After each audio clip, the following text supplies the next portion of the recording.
శుక్లాంబరధరం విష్ణుం శశివర్ణం చతుర్భుజం ప్రసన్నవదనం ధ్యాయేత్ సర్వవిఘ్నోపశాంతయే. గురుర్బ్రహ్మా గురుర్విష్ణుః గురుర్దేవో మహేశ్వరః గురుః సాక్షాత్ పరం బ్రహ్మ తస్మై శ్రీగురవే నమః.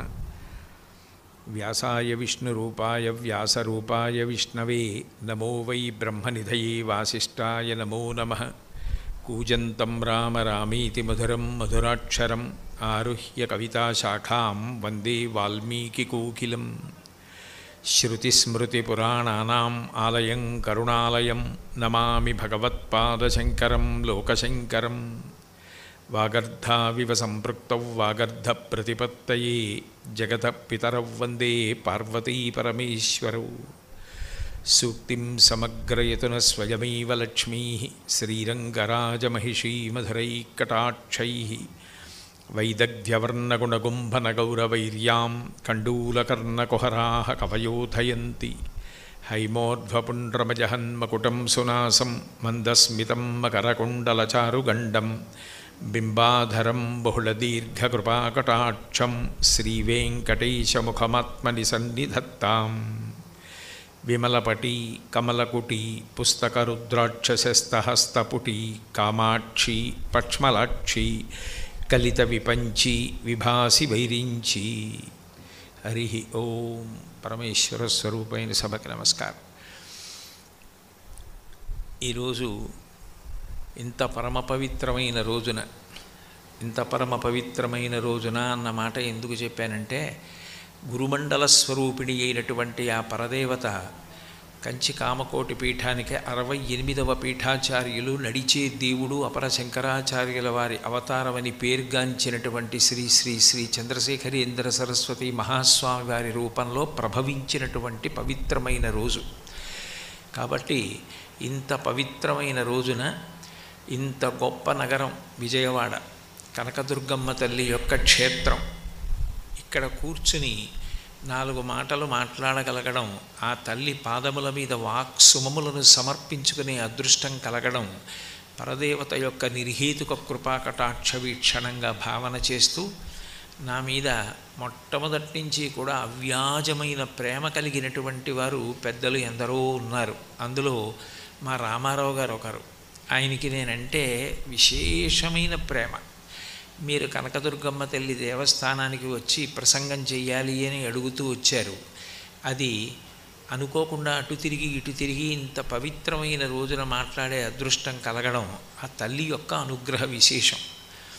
మనకి శాస్త్రంలో సాధారణంగా పరబ్రహ్మ అని ఒక మాట వాడుతూ ఉంటాం.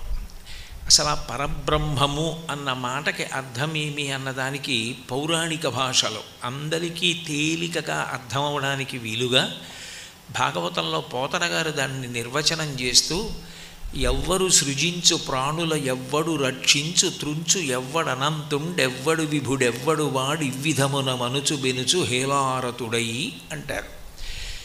ఏ ఒక్క పరబ్రహ్మము, ఏ ఒక్క దైవము అది కన్నుల ముందు కనపడాలని ఎక్కడా నియమం లేదు. ఆయన ఈ సమస్త సృష్టిని చేస్తూ ఉంటాడో, ఎవరు ఈ సృష్టినంతటినీ నిలబెడుతూ ఉంటాడో, ఎవరు మహాప్రళయంలో ఈ సృష్టినంతటినీ తనలోకి తీసుకుంటూ ఉంటాడో ఆయన పరబ్రహ్మము అని కీర్తింపబడతాడు. ఆయన ఒకనాడు ఉండడం ఒకనాడు ఉండకపోవడం అన్న మాట అన్వయం కాదు.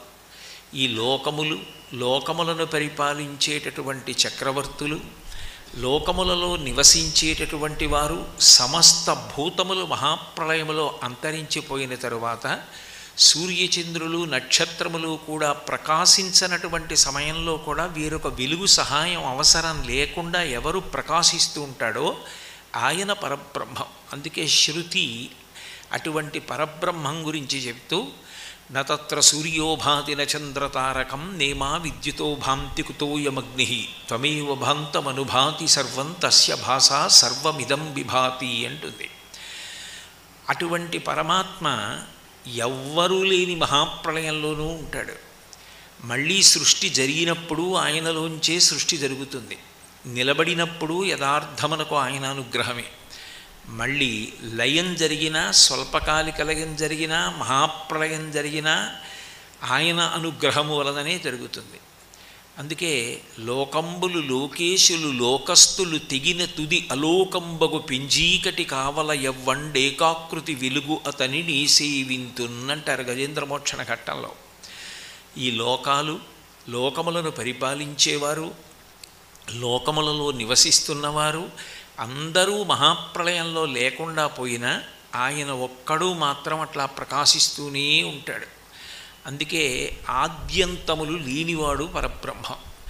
అటువంటి పరబ్రహ్మము యథార్థమునకు పురుషుడనో స్త్రీ అనో నపుంసకుడనో నిర్వచనం చేయడం సాధ్యం కాదు. స్త్రీ పురుష నపుంసక మూర్తియును కాక, తిర్య కమర నరాది మూర్తియును కాక, కర్మ గుణ భేద సరసత్ప్రకాశి కాక, వెనుక నన్నియుతానగు విభుతలంతు అంటారు.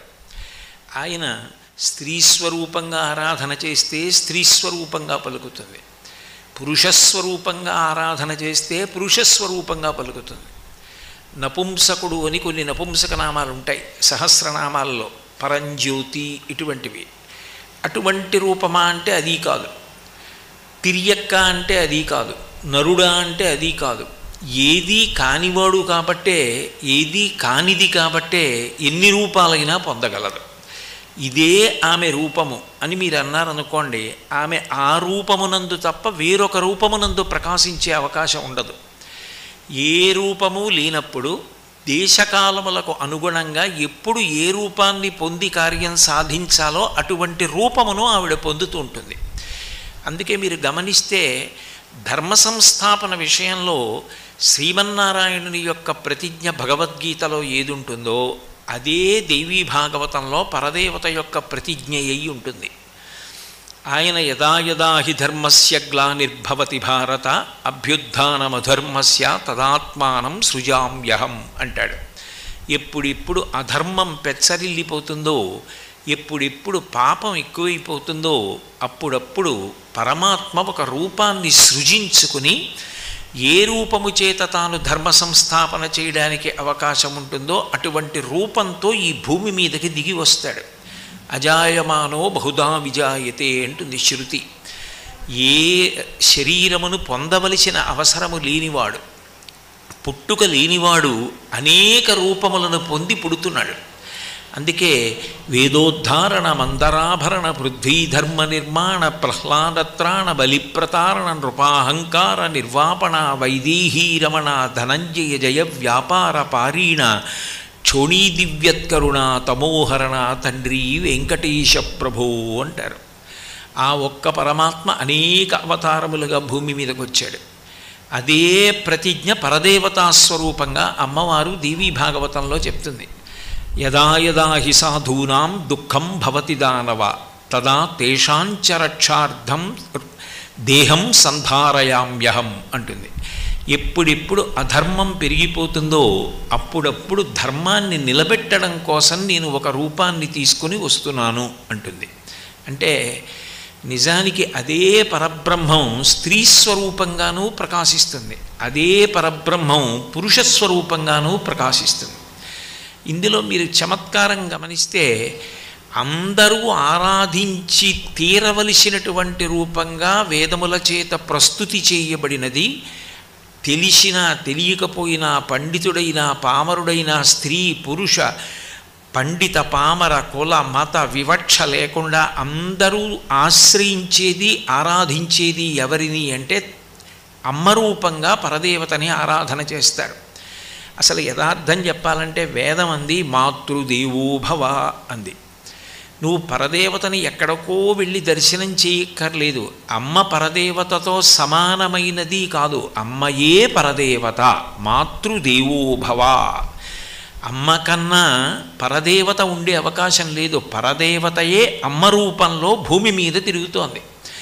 జగద్గురువులైనటువంటి శంకర భగవత్పాదులంతటి వారు మాతృకా పంచకం చేస్తూ ఆస్తాం తావదీయం ప్రసూతి సమయే దుర్వారశూల వ్యధ నైరుచ్యం తనుశోషణం మలమయీ శయ్యాచ సంవత్సరి ఏకస్యాపి న గర్భభారణ భరక్లేశస్యేస్య క్షమః దాతుం నిష్కృతి ఉన్నతోపి తనయత్తస్యై జనంజై నమః అన్నారు. అమ్మ రూపంలో పరదేవత ఉంది కాబట్టే ఈ సృష్టి నడుస్తోంది. తన శరీరానికి ఎంత వైక్లభ్యం కలిగినా, ఎంత కష్టం కలిగినా, తాను ఎంత పథ్యం చేయవలసి వచ్చినా, ఎంత వికృతమైన ఆకారము తాను పొందవలసి వచ్చినా 9 నెలలు గర్భాన్ని ధరించి కడుపు గర్భాలయం చేసి అందులో పిండం పెరగడానికి అవకాశం ఇచ్చి మరణ సదృశమైన ప్రసూతి వేదన తాను పొంది బిడ్డని ప్రసవించిన తరువాత ఆమె తన నెత్తురు పాలగా చేసి పట్టి పెంచి పోషిస్తోంది.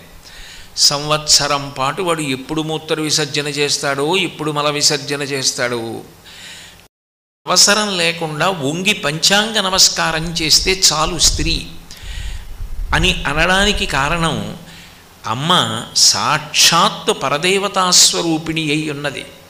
సృష్టికర్త, స్థితికర్త, ప్రళయకర్త 3 కలిసి ఒకటిగా నిలబడినప్పుడు జ్యోతిస్వరూపంగా ఏ పరబ్రహ్మం ఉంటుందో అదే స్త్రీ స్వరూపంగా కూడా నిలబడుతుంది. అది సనాతన ధర్మం యొక్క ప్రత్యేకత.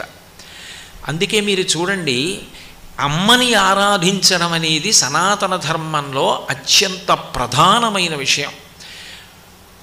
వేదం చదువుకోవడమో, సంస్కారమును పొందడమో, ప్రతిరోజు వేదాధ్యయనం చేయడం, ఇటువంటివి చేసేవాళ్ళు గాయత్రి అన్న పేరుతో అమ్మవారిని ఉపాసన చేస్తారు.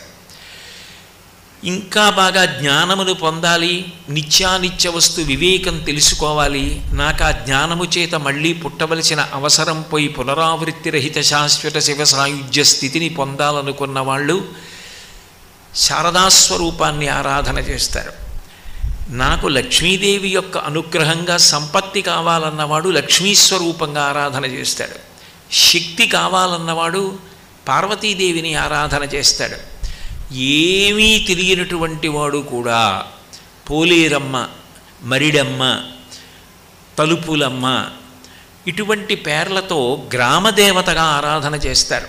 ప్రతి ఊరికి కూడా అధిష్టాన దేవతగా అమ్మవారు ఉంటుంది అన్న విషయం రఘువంశంలో ఆ రామచంద్రమూర్తి యొక్క కుమారుడైనటువంటి కుశుడు అయోధ్యానగరాన్ని విడిచి వెళ్ళిపోయినప్పుడు అయోధ్యానగర అధిష్టాన దేవత స్త్రీస్వరూపంలో ప్రత్యక్షమై ఇంతకాలం ఇక్ష్వాకు వంశం పరిపాలన చేసిన రాజధాని విడిచిపెట్టి వెళ్ళిపోతావా, వెనక్కి వచ్చేసేయమని పిలిచింది. అందుకే ఊరు విడిచిపెట్టి వెళ్ళిపోయే ముందు ఎవరికి నమస్కారం చేస్తారు అంటే ఊరి అధిష్టాన దేవతకి నమస్కారం చేస్తారు. ఇప్పుడు ఇవాళ నేను కాకినాడ విడిచిపెట్టి విజయవాడ ప్రవచనానికి వస్తున్నాను అనుకోండి, పులిమేర దాటే ముందు సర్వదా సర్వదేశేషు పాతుత్వాం భువనేశ్వరి మహామాయా జగద్ధాత్రి సచ్చిదానందరూపిణి అని చెప్పి వస్తాను. సర్వదేశములయందు సర్వకాలములయందు నన్ను పుదివి పట్టి రక్షించి కాపాడి నేను మళ్ళీ క్షేమంగా ఈ ఊరు తిరిగొచ్చి ఇక్కడ నూకలు తినాలి, అన్నం తినాలి. అందుకని నూకాలమ్మ, అమ్మ నన్ను అనుగ్రహించు అని ఊరి అధిష్టాన దేవత, గ్రామదేవత అంటారు. ఆవిడికి నమస్కారం చేసి వస్తాం.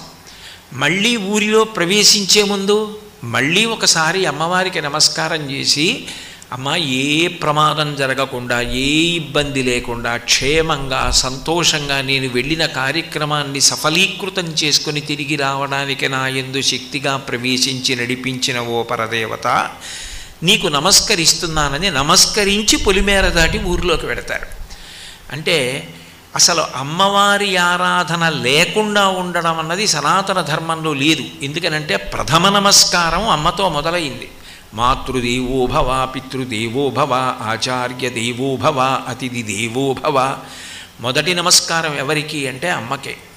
సృష్టికర్త ఆమెయే. ఆమెయే లోపల పిండం పెరగడానికి కారణమైంది. బిడ్డ పుట్టగానే తండ్రి ఇన్ని కోట్లకు పడగలెత్తినవాడైనా పోషించలేడు. పాలిచ్చి పోషించేది అమ్మ, స్థితికర్త. పిల్లవాడికి నిద్ర పట్టాలి అంటే అమ్మ స్పర్శ తగిలి అమ్మ జోకుడితే నిద్రపోతాడు. స్వల్పకాలిక లయానికి నిద్ర అని పేరు. స్వల్పకాలిక లయం చేస్తుంది కాబట్టి అమ్మ పరదేవత. సృష్టి, స్థితి, లయ మూడిటిని అమ్మ చెయ్యగలదు. అందుకనే సాక్షాత్ ఆ పరదేవతయే భూమి మీద అమ్మగా ఉంది. అందుకని తొలి నమస్కారం ఎవరికి అంటే అమ్మకి. అటువంటి అమ్మ దుర్గమ్మగా వెలిసి ఉంది. కొన్ని కొన్ని చోట్ల మీరు అమ్మవారి యొక్క స్వరూప వైశిష్ట్యాన్ని పరిశీలనం చేస్తే అవి సాక్షాత్తు పరబ్రహ్మస్వరూపిణిగా ఉంటుంది. అంటే ఆమెయే సృష్టికర్త, ఆమెయే స్థితికర్త, ఆమెయే ప్రళయకర్త. అప్పుడు ఆమె ఇవ్వలేనిదన్నమాట అన్వయం కాదు. ప్రభుత్వము అని నేను ఒక మాట అన్నాను అనుకోండి, సర్వాధికారములు ప్రభుత్వమునందు నిక్షేపింపబడి ఉంటాయి. అదే ప్రభుత్వము ద్వారా రక్షణ కావలసి వచ్చిందనుకోండి, రక్షణ భటుల ద్వారా లభిస్తుంది. దేవాలయాల నిర్వహణ, దేవాలయాలలో పూజలు జరగడం, దేవాలయాల్ని ఆలంబనం చేసుకొని సంస్కృతిని నిలబెట్టుకొని ధర్మం కాపాడబడడం దేవాదాయ ధర్మాదాయ శాఖ చేస్తుంది. వైద్యం కావలసి వస్తే వైద్య ఆరోగ్య శాఖ చేస్తుంది. ఒకే ప్రభుత్వం ఇన్ని విభాగాల ద్వారా పనిచేసి ప్రజా సంరక్షణ క్షేమాన్ని చూసినట్టు ఒకే పరదేవత అనేక మంది దేవతల ద్వారా అనేక కార్యములను నిర్వహిస్తూ ఉంటుంది. సృష్టి స్థితి లయ మూడిటిని చెయ్యగలిగినదై పరబ్రహ్మస్వరూపిణి అయి దేనినైనా ఇవ్వగలిగినటువంటి స్వరూపాలుగా కొన్నిటిని కీర్తిస్తారు. అట్లా కీర్తింపబడేటటువంటి రూపాలలో దుర్గమ్మ, లలితా త్రిపుర సుందరి, కామాక్షి పరదేవత, శారదా పరదేవత వీళ్ళందరినీ కూడా సాక్షాత్ పరబ్రహ్మస్వరూపిణిగా కీర్తిస్తూ ఉంటారు. అంటే వాళ్ళకి పరిమితులు లేవు. కామకోటి అని పిలుస్తారు. కోటి అంటే హద్దు, కోరికకి హద్దు. నీ కోరిక ఏదైనా కావచ్చుగాక, దానికి ఒక హద్దు ఉంటుంది. నాకు చదువు కావాలి, ఎంతవరకు చదువు కావాలి అంటే నేనెవరో నాకు యథార్థముగా తెలిసిన తరువాత ఇంకా చదువు పూర్తయిపోయినట్టే. అందుకే వేదము అంటారు. వేదము అంటే విద్ అన్న ధాతువులోంచి వచ్చింది. ఏది తెలుసుకోవాలో అది తెలుసుకున్న తర్వాత ఇక తెలుసుకోవడానికి ఏమీ లేదు. నేను ఆత్మ అని తెలియబడిన తర్వాత ఇక తెలుసుకోవడానికి ఏం లేదు. కోటి అంటే హద్దు. చిట్ట చివర ఎంతవరకు ఇవ్వవచ్చో ఇక ఇవ్వడానికి ఆ తర్వాత ఏది ఉండని స్థితి ఎక్కడుంటుందో అక్కడ వరకు ఇవ్వగలిగినటువంటి దేవతాస్వరూపాలు, వాటిని పరబ్రహ్మస్వరూపిణి అంటారు. అటువంటి రూపాలలో దుర్గమ్మ ఒకతే. అందుకే దుర్గమ్మని కీర్తిస్తూ పోతన గారు భాగవత రచన ప్రారంభంలోనే ఒక మాట అంటారు. అమ్మలగన్నయమ్మ ముగురమ్మల మూలపుటమ్మ చాలా పెద్దమ్మ, సురారులమ్మ కడుపారడి బుచ్చినయమ్మ, తన్నులో నమ్మిన వేల్పుటమ్మల మనంబున ఉండెడియమ్మ దుర్గమాయమ్మ, కృపాబ్ధినిచ్యుత మహత్వ కవిత్వ పటుత్వ సంపదల్ అన్నారు. యథార్థానికి పోతన గారు మహాదార్శనికుడు. పండితుడు అంటే పద్యాలు వచ్చినవాడు అని కాదు. పండాహ అంటే సహజముగా జ్ఞానమును పొందినవాడు. కోట్ల జన్మలలో ఎక్కడో ఈశ్వరోపాసన చెయ్యగా చెయ్యగా చెయ్యగా అది ఏదో ఒక జన్మలో పండుతుంది.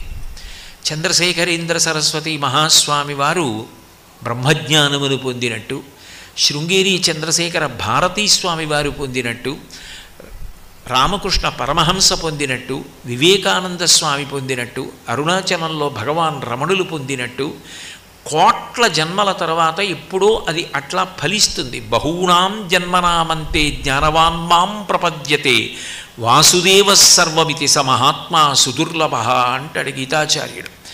కోట్ల జన్మల తర్వాత ఎప్పుడో ఆ చేసిన పుణ్యం ఫలించి అంతటా పరబ్రహ్మమే అన్న ఇరుక పొందుతారు. అది అద్వైతానుభూతి అని కీర్తింపబడుతుంది. అటువంటి స్థితిని పొందినవారు పోతన గారు. అందుకని ఆయనని పండితుడు అని పిలుస్తారు. ఆయన దుర్గమ్మ అన్న మాటని నిర్వచనం చేశారు. ఎంత అద్భుతంగా చెప్పారంటే ఒక పద్యంలో నిజానికి తెలుగు జాతి రుణపడింది పోతన గారికి. ఎందుకనంటే ఏ బీజాక్షరములు అన్వయం చేసి అమ్మవారిని మనం పూజిస్తామో ఆ ప్రధాన బీజాక్షరాలన్నింటినీ కూడా తెలుగులో పద్యంగా మార్చారు. బీజాక్షరాన్ని ఉచ్చరించవలసి వచ్చిందనుకోండి, దానికి కొంత శౌచం అవసరం అవుతుంది. బీజాక్షరాన్ని పలికేటప్పుడు జాగ్రత్తగా ఎక్కడా ఉచ్చారణ దోషం లేకుండా పలకవలసి ఉంటుంది. అటువంటి ఇబ్బంది రాకుండా ఆ బీజాక్షరముల చేత ఏ తల్లి మనని అనుగ్రహిస్తోందో ఆ తల్లిని పిలవడానికి తేలికగా తెలుగు పద్యంగా అనుగ్రహించారు. అమ్మలగన్నయమ్మ. ఏ అమ్మలని కన్నా అమ్మ అంటే పరదేవతా స్వరూపాలైనటువంటి లోకంలో ఉన్న సమస్త అమ్మలను గన్న అమ్మ. అమ్మలగన్నయమ్మ మూరమ్మల మూలపుటమ్మ. సృష్టికర్త అయిన బ్రహ్మగారి శక్తి స్వరూపిణి అయినటువంటి సరస్వతికి, స్థితికర్త అయినటువంటి విష్ణువు యొక్క శక్తి అయిన లక్ష్మీదేవికి, ప్రళయకర్త అయినటువంటి హరుని యొక్క ఇల్లాలైన పార్వతీదేవికి అమ్మగా నిలబడగలిగిన అమ్మ అంటే పరదేవతా స్వరూపిణి అయి సృష్టి స్థితి లయ జరగడానికి కారణమవుతున్న అమ్మ. ముగురమ్మల మూలపుటమ్మ. చాలా పెద్దమ్మ. ఎంత పెద్ద అమ్మ అంటే ఆవిడ ఎప్పుడుంది అంటే పూర్వజ. ఈ సృష్టి ఎప్పుడుందని నువ్వు అంటున్నావో అంతకన్నా ముందు ఆవిడుంది. ఈ సృష్టి ఎప్పుడు మహాప్రళయంలో లేకుండా పోతుందో అప్పుడు ఆవిడుంది. మరి అప్పుడు ఉండి ఇప్పుడు ఉంటే ఆవిడ చాలా వయసులో పెద్దది కదా. అంటే నిత్యయవ్వన. ఆమెని కాలం ఏం చేయదు, కాలమును ఆమె చేస్తుంది. కాలము కూడా ఆగిపోయేటట్టు ఎవరు చేయగలరంటే ఆవిడ చేయగలరు. ఎందుకనంటే కాలము దేని చేత నడుస్తుంది? సూర్యచంద్రుల యొక్క గమనము చేత నడుస్తుంది. ఆ సూర్యచంద్రుల యొక్క ప్రకాశము కూడా లేకుండా సూర్యచంద్రుల గమనాన్ని మహాప్రళయంలో ఆపేసి ఇక మీరు ప్రకాశించక్కర్లేదు అని శాసించి నిలబడిపోయేది ఎవరు అంటే ఆ అమ్మ. అందుకని ఆమెకు కాల సంబంధం లేదు. అందుకే మీరు లలితా సహస్రనామం గమనిస్తే అందులో ఒక నామం కనపడుతుంది, తాటంక యుగళీభూత తపనోడు పమండల అని. అమ్మవారికి సూర్యచంద్రులు ఇద్దరు తాటంకాలు. సూర్యచంద్రులు కదులుతుంటే మన ఆయుర్దాయం నశించిపోతూ ఉంటుంది. ఇవాళ పొద్దుటికి ఇవాళ సాయంకాలానికి నా ఆయుర్దాయంలో ఒక పగలు పూర్తయిపోయింది. సూర్యచంద్రుల యొక్క గమనంలో ఆయువు వెళ్ళిపోతూ ఉంటుంది. ఆయుర్నశ్యతి పశ్యతాం ప్రతిదినం జాతిక్షయం యవ్వనం ప్రత్యాయాంతిగతా పునర్ద దివసా కాలో జగద్భక్షక లక్ష్మీస్తోయ తరంగభంగ చపలా విద్యుచ్చలం జీవితం తస్మాన్ మాం శరణాగతిం కరుణయా త్వం రక్ష రక్షాధునా అంటారు శంకర భగవత్పాదులు. సూర్యచంద్రులిద్దరూ కాలస్వరూపంలో లోకాన్ని గ్రసించేస్తూ ఉంటారు. అటువంటి సూర్యచంద్రులు అమ్మవారికి తాటంకాలు, ఆభరణాలు చెవులకు. అంటే ఆమె కాలాన్ని శాసించగలదు తప్ప కాలము ఆమెను శాసించదు. అందుకే ఆవిడ ఎప్పుడూ నవయవ్వన, నిత్యయవ్వన, నిత్యము యవ్వనమునందే ఉంటుంది. అంటే కాలము ఆమెను ఏమీ చెయ్యలేదు అని చెప్పడానికి. అందుకే శంకరులు అమ్మవారి కేశపాశాన్ని వర్ణిస్తే ధునోతుధ్వాంతం నస్తులిత దళితేందీవరవనం ఘనస్నిగ్ధశ్లక్షణం చికురనకరంబం తవ శివే యదీయం సౌరభ్యం సహజముపలబ్ధం సుమనసో వసంతస్మిన్వన్యే వలమధన వాటీ విటపినాం అంటారు. ధునోతుధ్వాంతం నస్తులిత దళితేందీవరవనం. నల్ల కలువల చిండు ఎలా ఉంటుందో అట్లా ఉంటుందట అమ్మవారి జుత్తు. అంటే అది తెల్లబడదు. అంటే కాలమునకు లొంగని తల్లి. అందుకని ముగురమ్మల మూలపుటమ్మ చాలా పెద్దమ్మ. ఎప్పుడుంది అంటే ఎప్పుడు లేదన్న ప్రశ్న వెయ్యి. ఎప్పుడూ ఉంది ఆవిడ. కాబట్టి ముగురమ్మల మూలపుటమ్మ చాలా పెద్దమ్మ. సురారులమ్మ కడుపారడిబుచ్చినయమ్మ. సురలంటే దేవతలు, అరి అంటే శత్రువు, రాక్షసులు. రాక్షసుల యొక్క అమ్మ అయినటువంటి దితి కడుపు బాదుకుంటూ ఏడిచేటట్టుగా చెయ్యగలిగిన అమ్మ. అంటే రాక్షస సంహారం చేయడానికి అనేక అవతారములను స్వీకరించి రాక్షసులను దునుమాడిన అమ్మ. కాబట్టి సురారులమ్మ కడుపారడిబుచ్చినయమ్మ తన్ను లోనమ్మిన వెల్పుటమ్మల మనంబున ఉండెడి అమ్మ. ఆమె తనని ఎవరు లోపల నమ్ముకున్నారో అటువంటి దేవతల యొక్క స్త్రీల మనస్సులలో ఎప్పుడూ ఉండి వారి వైభవానికి కారణమవుతూ ఉంటుంది. లలితా సహస్రంలో ఒక నామం ఉంది, పులోమజార్చిత అని. పులోమజార్చిత అంటే పులోముని యొక్క కుమార్తె ఇంద్రుని యొక్క భార్య శచీదేవి. శచీదేవి ఎప్పుడూ అమ్మవారిని ఉపాసన చేస్తూ ఉంటుంది కాబట్టి భర్తకి ఇంద్రపదవి లభించింది, ఇంద్రపదవి నిలబడింది. ఆమె ఉపాసనా బలం ఇంద్రుణ్ణి ఇంద్రపదవిలో నిలబెట్టింది. పులోమజార్చిత అని పేరు.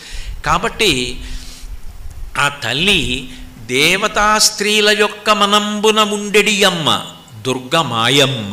అటువంటి దుర్గమ్మ ఆ పరబ్రహ్మస్వరూపిణి, సృష్టిస్థితి ప్రళయములకు కూడా కారణమైనటువంటి తల్లి దుర్గమాయమ్మ కృపాబ్ధినిచ్చుట. ఆమె దయతో మాకు ఇవ్వాలి. ఏమి ఇవ్వాలి అంటే కవిత్వ, మహత్వ, పటుత్వ, సంపదల్ అన్నారు.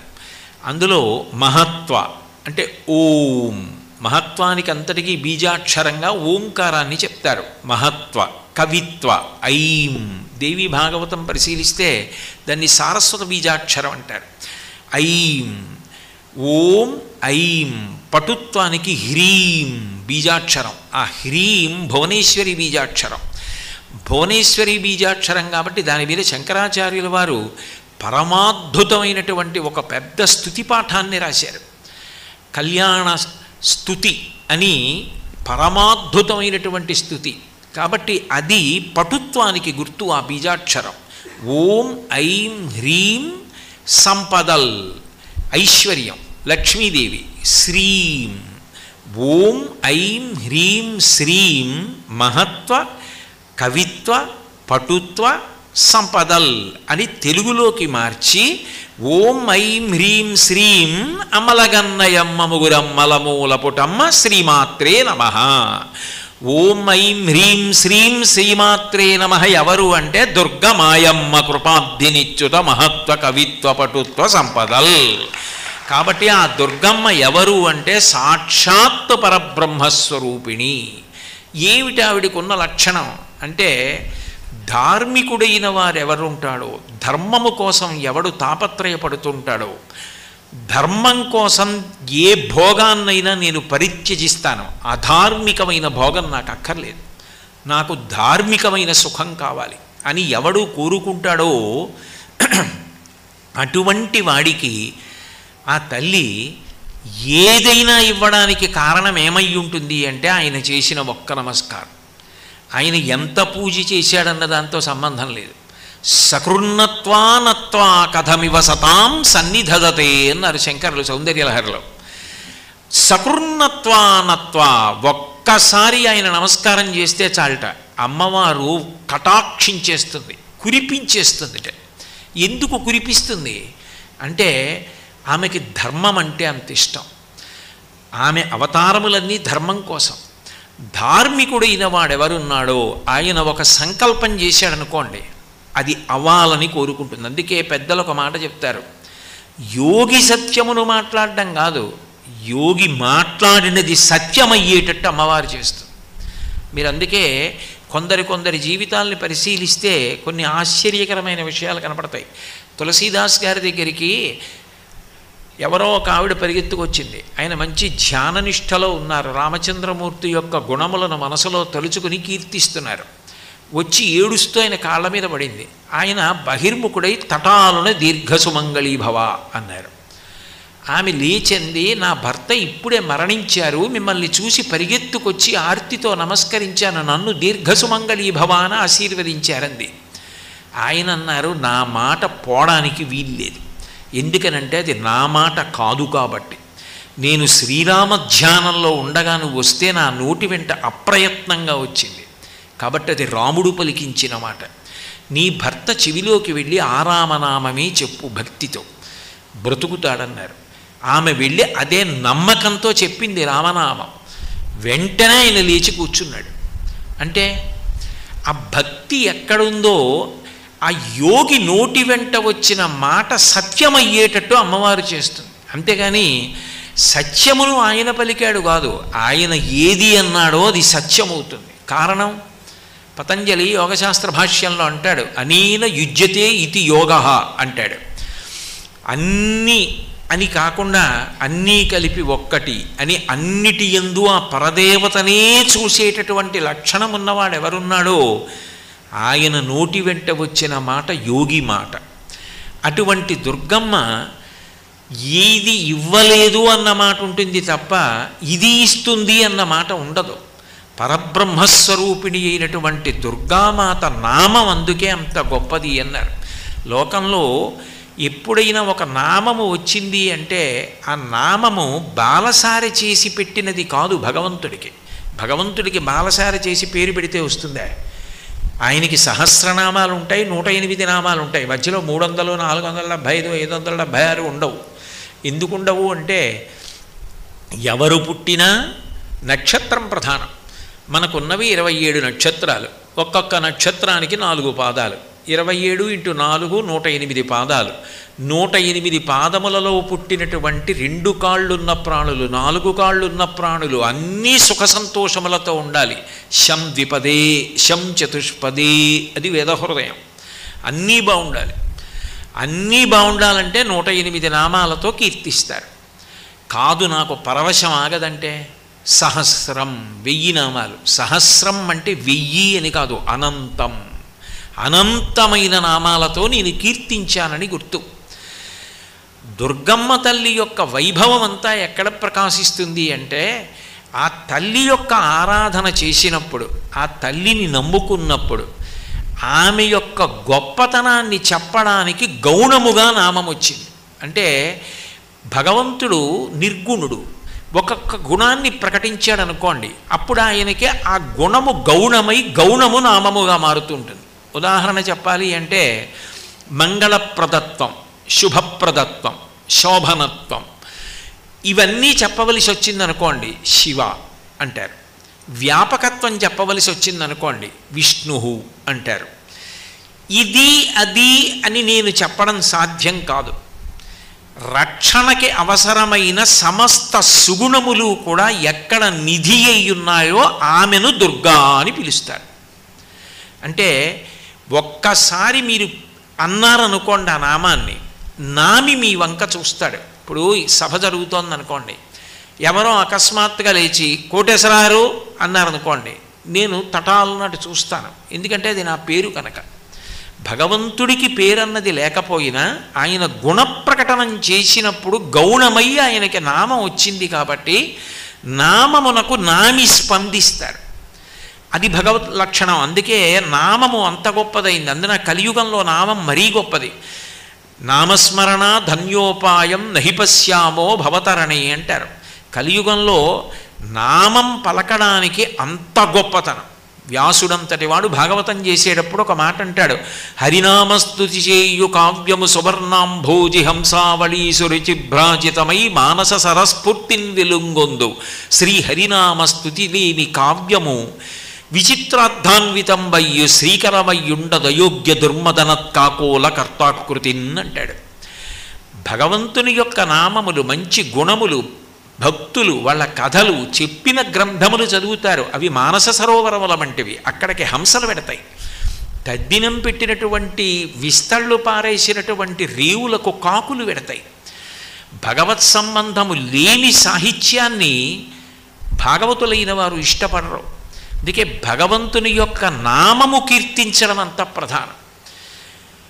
భాగవతంలో ఒక మాట అంటారు, భగవంతుడు యొక్క గొప్పతనం ఏమి అంటే ధన్యున్ లోకమనోభిరాము కుల విద్యారూప తారుణ్య సౌజన్య శ్రీ బల దాన శౌర్య కరుణా సంశోభితున్ నిన్నేకన్యల్ కోరదేముని రమాకాంతాలామంబు రాజన్యానేకవ సింహ నావలననే జన్మించనే మోహముల్ అంటుంది రుక్మిణీదేవి కృష్ణ పరమాత్మను ఉద్దేశించి.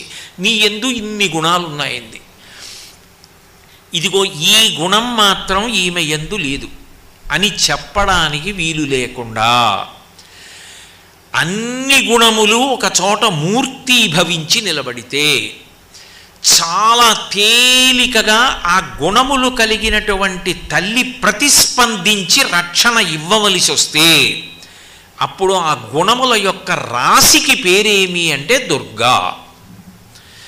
దుర్గా అన్న 2 అక్షరాల్ని ప్రభాత కాలమునందు, అంటే ప్రభాతం అంటే భాతం అంటే కాంతి అని, ప్రభాతం అంటే కాంతి రావడానికి ముందు, సూర్యోదయాత్ పూర్వం, అది సుప్రభాతం. ఎప్పుడు భగవత్ సంబంధంతో లేచినప్పుడు, భగవంతుడి మనసులో తెలిచి ప్రకృతికి అన్వయం చేసుకున్నప్పుడు. అటువంటి ప్రభాత కాలమునందు ఎవరు దుర్గానామాన్ని ఒక్కసారి ఆ 2 అక్షరాలు పలుకుతున్నాడో వాడికి ఆపద అన్నమాట అన్వయము కాదు. ఇది అత్యంత ప్రధానం దుర్గమ్మ తల్లి యొక్క వైభవంలో. ఆ దుర్గా అన్న 2 అక్షరాల గొప్పతనం ప్రభాతే యస్మరేన్నిత్యం దుర్గా దుర్గాక్షరద్వయం ఆపదస్తస్య నశ్యంతి తమః సూర్యోదయే యథా. సూర్యోదయం అవగానే చీకటి ఎలా తొలగిపోతుందో, నిద్ర లేవగానే ప్రభాత కాలంలో ఒక్కసారి దుర్గా అంటే చాలట. ఆమె తిరిగి చూస్తుంది ఒక్కసారి. ఆమె చూస్తే ఆమె సమస్త గుణములకు నిధి. ఆమె చేసే పని ఏది అంటే ఆపద వచ్చి గ్రసించకుండా కాపాడుతుంది. ఆపద అన్న మాటకు అర్థం ఏమిటి అంటే, మనం చేసినటువంటి పాపపుణ్యములు ఉంటాయి. సనాతన ధర్మానికి ప్రాణప్రదమైన సిద్ధాంతం పునర్జన్మ. ఎవరు చేసిన కర్మ వారు అనుభవించవలసిందే. ఆ చేసిన పాపపుణ్యములను ఈ జన్మలో అనుభవించడానికి కొన్నిటిని ఈశ్వరుడు మనకి వ్రాసి పెట్టి ఉంచుతాడు. ఎప్పుడు ఏదొస్తోందో ఎవరికి తెలుసు? ఏ కష్టం వస్తోందో తెలియదు, ఏ సుఖం వస్తోందో తెలియదు. సుఖం వస్తే భరిస్తాం, కష్టం వస్తే భరించలేం. ఏది మన ప్రయత్నం చేత గట్టెక్కలేమో దానిని ఆపద అంటారు. కొన్ని కష్టాలు వస్తాయి. ఆ కష్టాలు యథార్థానికి మన యొక్క ప్రయత్నంతో గట్టెక్కి ఇచ్చు. అంటే అవి కొంత కష్టపెట్టి తొలగిపోతాయి. ఉదాహరణకి ఏదో అనారోగ్యం వచ్చిందనుకోండి, జ్వరం వచ్చింది, కొంత ద్రవ్యం పోయింది, ద్రవ్యం ఖర్చు పెట్టాడు, కొన్నాళ్ళు అన్నం తినడానికి అవకాశం లేదు, మంచాన పడుకున్నాడు, నిత్యకృత్యాలు చేయలేకపోయాడు, కొంత సుఖాన్ని పోగొట్టుకున్నాడు, దుఃఖం అనుభవించాడు, జ్వరం తగ్గిపోయింది.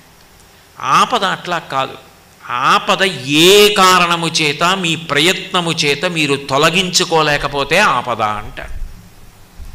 ఈ ఆపద అన్న లక్షణానికి తేలిక ఉదాహరణ, నేను తరచుగా ప్రస్తావించేటటువంటి ఉదాహరణ ఒక్కటే, తేలికగా అర్థం అవడానికి చెప్పేది. నా జీవితంలో నేను ప్రత్యక్షంగా ఒకసారి అనుభవించినది చెప్తున్నాను. ఒకసారి నేను సామర్లకోటలో పనిచేసే రోజుల్లో చీకట్లో, అప్పుడు ద్విచక్ర వాహనం మీద ఇంటికి వెళ్ళిపోతున్నాను. రాత్రి 9 గంటలు అవుతోంది, బాగా ఆలస్యం అయిపోయింది. కార్యాలయంలో పని ఒత్తిడి చేత ఇంటికి వెళ్ళిపోతున్నాను. పుంత మార్గంలో వెళ్ళేవాళ్ళం. అప్పుడు పెద్ద నల్లత్రాచ ఒకటి అక్కడ తిరుగుతూ ఉండేదని చెప్పేవారు. ఆ రోజున వర్షం పడింది, యువతల వైపు నీళ్లు నిలబడ్డాయి. బహుశా కప్పని పట్టుకోవడం కోసంలా ఉంది. తోక చాలా భాగం అటుంది, తల భాగం ఇటుంది, నీళ్ల వైపుకి పెట్టుకుని పడుకునుంది. దగ్గరకు వచ్చేసిన తర్వాత చూశాను నేను. అకస్మాత్తుగా ఆపేశాను. దాన్ని తొక్కడం ఇష్టం లేకో మరి ఏమో, నాకు ఆలోచన లేదో ఆపేశాను. కానీ ఒక కాలు నేల మీద ఉంది, ఒక కాలు ద్విచక్ర వాహనం మీద ఉంది. వెలుగుతోంది దీపం, స్ఫుటంగా కనపడుతోంది పాము. అది వెనక్కి వచ్చింది, వచ్చి పడగెత్తింది. ఎత్తితే అక్కడే కింద కాలుంది, అంత ఎత్తింది. ముందు చక్రం ఎత్తుంటుందో అంతకన్నా ఎత్తు వరకు పడగెత్తింది. స్పష్టంగా దాని కృష్ణపాదాలు మెరిసిపోతూ నాల్కలు కళ్ళు కనపడుతున్నాయి. అది కొడితే నా ఎడం చేతిని కొట్టచ్చు, నా ఎడం పాదాన్ని కొట్టచ్చు. అదొకసారి పైకి కిందకి చూసి తల దింపి వెనక్కి వెళ్ళిపోయింది. అది ఏమీ చేయలేదు. అది ఎందుకు చేయలేదంటే దానికి ఏం కారణం చెప్పాలి? అప్పుడు తప్పించుకోవడానికి నేను కేంద్ర ప్రభుత్వంలో పనిచేస్తున్నానని నా గుర్తింపు పత్రం చూపిస్తే వదిలిపెడుతుందా? నాకు 2 పిల్లలు ఉన్నారమ్మా, చదువుకుంటున్నారంటే వదులుతుందా? నా భార్య ఉందమ్మా, దాని పసుపు కుంకాలు నా మీద ఆధారపడ్డాయంటే వదిలిపెడుతుందా? కాదు. అప్పుడు నువ్వు కరవకు అని శాసించగలిగినవాడు నేను నమ్మినవాడు. అది అప్పుడు తలదించి వెళ్ళిపోవాలి తప్ప వేరొక ఏ కారణానికి మీరు తప్పించుకోలేరు. దానిని ఆపద అని పిలుస్తారు శాస్త్రంలో. దీన్ని అద్భుతంగా వర్ణిస్తాడు భీష్ముడు. భాగవతంలో ప్రథమ స్కంధంలోనే అంపశయ్య మీద పడుకుని ఉన్నాడు. పరిగెత్తుకొచ్చి చెప్పారు, రాత్రికి రాత్రి అశ్వత్థామ ఉపపాండవులందరినీ చంపేశాడు, దృష్టజ్యుమ్నుడిని చంపేశాడు, ఏనుగుల్ని గుర్రాల్ని అన్నింటినీ చంపేశాడు, ఇంత స్వైరవిహారం చేసేశాడు అంటే ఆయన అన్నాడు, మహాజ్ఞాని భీష్ముడు, రాజట ధర్మజుండు, సురరాజసుతుండట ధన్వి, శాత్రవోద్వీజకమైన గాండివము విల్లువట, సారథి సర్వభద్ర సంయోజకుడైన చక్రియట, ఉగ్రగదాధరుండు భీముడై యాజికి తోడువచ్చునట, ఆపద కల్గుటకేమి చిత్రమో అన్నాడు. అది ఆపదంటే, అది భీష్ముడంటే. అంత గొప్పగా మాట్లాడాడు. రాజట ధర్మజుండు, ఇన్నాళ్ళు దుర్యోధనుడు రాజు కాబట్టి ఆపద వచ్చిందంటే ఏదో దుర్యోధనుడు కుట్రలు కుతంత్రాలు చేసి పాండవుల్ని పాడి చేశాడు అనుకోవచ్చు. పడిపోయాడు దుర్యోధనుడు, తొడలు విరిగిపోయి. ఇప్పుడు ధర్మరాజు గారే రాజిక. మరి ధర్మరాజు గారికి ఇంకా పట్టాభిషేకం అవ్వలేదంతే. మరి అటువంటి స్థితిలో వచ్చిందేమిటి ఆపద? ఉపపాండవులు అప్పుడు చచ్చిపోయారు. రాజట ధర్మజుండు సురరాజసుతుండట ధన్వి, పక్కన తమ్ముడు అర్జునుడు ఇంద్రుడి కొడుకు, శాస్త్రవోద్వేజకమైన గాండివము విల్లుయట. గాంధీవం పట్టుకుని వింటినారి లాగి విడిచిపెడితే వచ్చిన ధనికి కొన్ని వేల మంది నెత్తురుకొక్కుకు చచ్చిపోతారు. అటువంటి గాంధీవం పట్టుకుంటాడు. సారథి సర్వభద్ర సంయోజకుడైన చక్రియట. అందరినీ కాపాడగలిగిన కృష్ణ పరమాత్మ సారథి. ఉగ్రగదాధరుండు భీముడయ్యాజికి తోడువచ్చునట. ఎప్పుడు గద పట్టుకుని గిరగిరా తిప్పుతో కోపంతో ఉండే భీమసేనుడు పక్కన నిలబడి నడుస్తూ ఉంటాడు ధర్మరాజుకి. ఆపద కల్గుటకేమి చిత్రమో, ఇంతమంది ఉంటే కొడుకులు 5 చచ్చిపోవడం ఏమిటో రాత్రికి రాత్రి అన్నాడు భీష్ముడు. అంటే నిజానికి ఎవరి అనుగ్రహం ఉంటే వాళ్ళు బతికారు? నదీ తీరానికి తీసుకెళ్ళి కృష్ణ పరమాత్మ, కృష్ణుడు దుర్గమ్మ ఇద్దరిది ఒకటే తత్వం, పురుష స్త్రీ స్వరూపాలంతే. నదీ తీరానికి తీసుకెళ్ళి, ఏమో అర్జున యుద్ధం అంతా అయిపోయింది, నీ అక్షయ బాణతూణీరాలు ఆయుధాలు ఏమున్నాయో అన్నీ పట్టుకుని రథంలోంచి కిందకి దిగిపో, హనుమ మీరు పతాకంలోంచి వెళ్ళిపోండి అన్నాడు. అన్నీ పట్టుకుని కిందకి దిగిపోయాడు అర్జునుడు. దూరంగా వెళ్ళి నిలబడ్డాడు. కృష్ణ పరమాత్మ ఒక్కసారి రథంలోంచి కిందకి దూకేశారు. రథం భగ్గున కాలిపోయి. ఆశ్చర్యపోయి అర్జునుడు అడిగాడు, బావా రథం ఎందుకు కాలిపోయింది అన్నాడు. ఇప్పుడు కాలిపోవడం ఏమిటి? భీష్మద్రోణాది మహావీరులు ప్రయోగించిన అస్త్రముల ధాటికి ఎన్నడో కాలిపోయింది. నువ్వు ఉన్నావని, కురుక్షేత్రం అవ్వాలని, నీ ప్రయోజనం పూర్తవ్వాలని అది కాలిపోకుండా ఇంతకాలం ఉంచాను. ఇప్పుడు విజయం నీకు వచ్చేసింది కాబట్టి, ఇక దాని అవసరం లేదు కాబట్టి ఆ అస్త్రాల గౌరవం నిలబడడానికి కాలిపోవడానికి రథాన్ని అనుమతించానన్నాడు. కృష్ణానుగ్రహం ఉంది, పాండవులు బ్రతికారు. కృష్ణానుగ్రహం ఉంది, ఉపపాండవులు వెళ్ళిపోయారు. ఆ మాటే అనాలి. ఎందుకనంటే వాళ్ళు వెళ్ళిపోవలసినటువంటి దేవతాంశాలు, అక్కడ వాళ్ళని ఉంచకూడదు. ఈశ్వర కృప ఆ కోణంలో లేదు, అందుకని వాళ్ళు వెళ్ళిపోయారు. ఆపద తప్పేది ఎవరి వలన? కేవలము భగవంతుని యొక్క అనుగ్రహము తప్ప. నాకు అది ఉంది ఇది ఉంది అంటే అవన్నీ ఆపద తప్పించుకోవడానికి పనికొచ్చేవి కావు. ఆపదామపహర్తారం దాతారం సర్వసంపదాం లోకాభిరామం శ్రీరామం భూయో భూయో నమామ్యహం. అమ్మవారి గొప్పతనం ఎక్కడుంటుందంటే దుర్గమ్మది నమ శివాభ్యాం అశుభాపహాభ్యాం. అప్పటికి ఏదో కొంచెం కష్టంగా ఉన్నట్టుంటుంది, నిజానికి ఏదో పెద్ద కష్టం రాకుండా ఉండడానికి చిన్న కష్టం పెట్టి తప్పించేస్తుంది. పాము కరవవలసినటువంటి వాడికి ఏ దోమో కరుస్తుంది. అంటే చిన్న కష్టాన్ని మాత్రమే పెట్టి పెద్ద కష్టమునకు గురి కాకుండా పక్కకి తప్పించి కాపాడుకుంటుంది. అది అమ్మవారి లక్షణం. ఆపద గడువం బెట్టను ఓపి శుభంబైన దాని నడగూట్పను అంటాడు మహాభారతంలో. ఆపదని దాటించగలిగినది ఎవరు అంటే దుర్గమ్మ. అందుకే మనకేం తెలుసు ఏ రోజు ఏ క్షణంలో ఏ గంటలో ఏ నిమిషంలో ఏ ఆపద వస్తుందో మనకి తెలిసి ఆ కాలస్వరూపం. దేవి భాగవతంలో వ్యాసుడు అంటాడు, కాలోహి బలవాన్ కర్త సతతం సుఖదుఃఖయో నరాణాం పరతంత్రాణం పుణ్యపాపానుయోగత అంటాడు. చేసిన పాపం తెలియదు, చేసిన పుణ్యం తెలియదు, ఎప్పుడు ఏ ఆపద వస్తుందో తెలియదు, ఎప్పుడు నేల మీద పడిపోవాలో తెలియదు. కానీ ఆపద దగ్గరికి వచ్చేస్తుంటే తటాలున వీపు మీద తట్టి లేపి ఆపద రాకుండా కాపాడేటటువంటి తల్లి బుద్ధి ప్రచోదనం చేసి రక్షించేస్తుంది. అలా చెయ్యగలిగినది ఎవరో ఆమె దుర్గమ్మ. ఆమె ఒక రూపాన్ని ధరించి ఎదురుగుండా నిలబడితే అది ఆమె యథార్థ స్వరూపం కాదు. ఆమె ఒక రూపాన్ని తీసుకుని అలా నిలబడింది, ఒక పెద్ద ముత్తైదువగా అమ్మా అని పిలవగానే పలకడానికి నిలబడింది. అటువంటి దుర్గమ్మ యొక్క 2 అక్షరాలు పలకడం అంత గొప్ప విశేషం. అయితే ఆపద పోవడానికే కాదు సుమా, దుర్గా సప్తశతి అని మార్కండేయ మహర్షి ఇచ్చారు.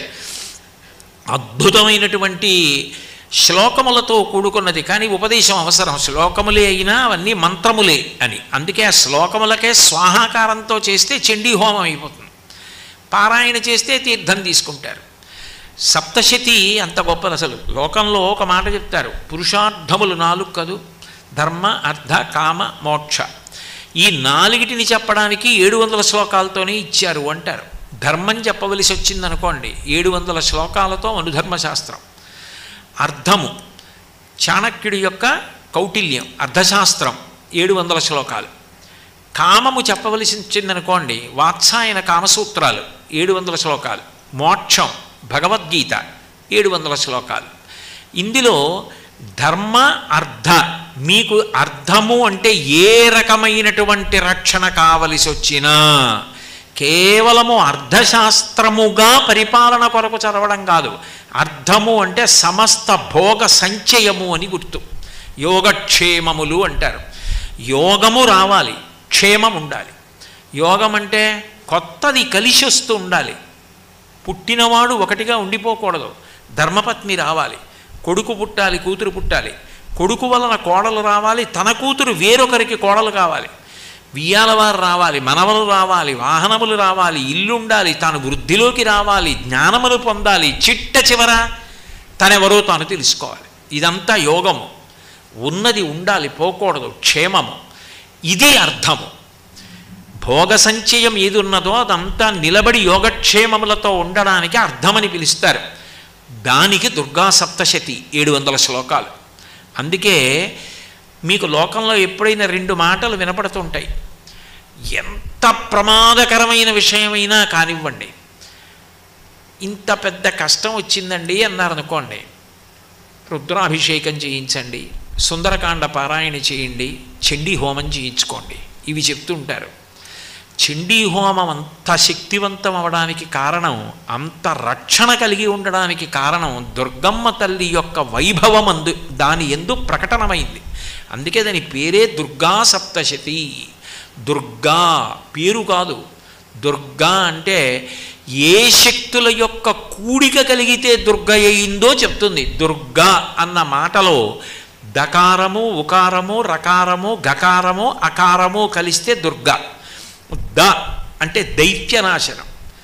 అట్లాగే ఉకారము విఘ్నమును పోగొడుతుంది. విఘ్నం అంటే కార్యహంతి, ఇంకా పని జరగకుండా పోతుంది.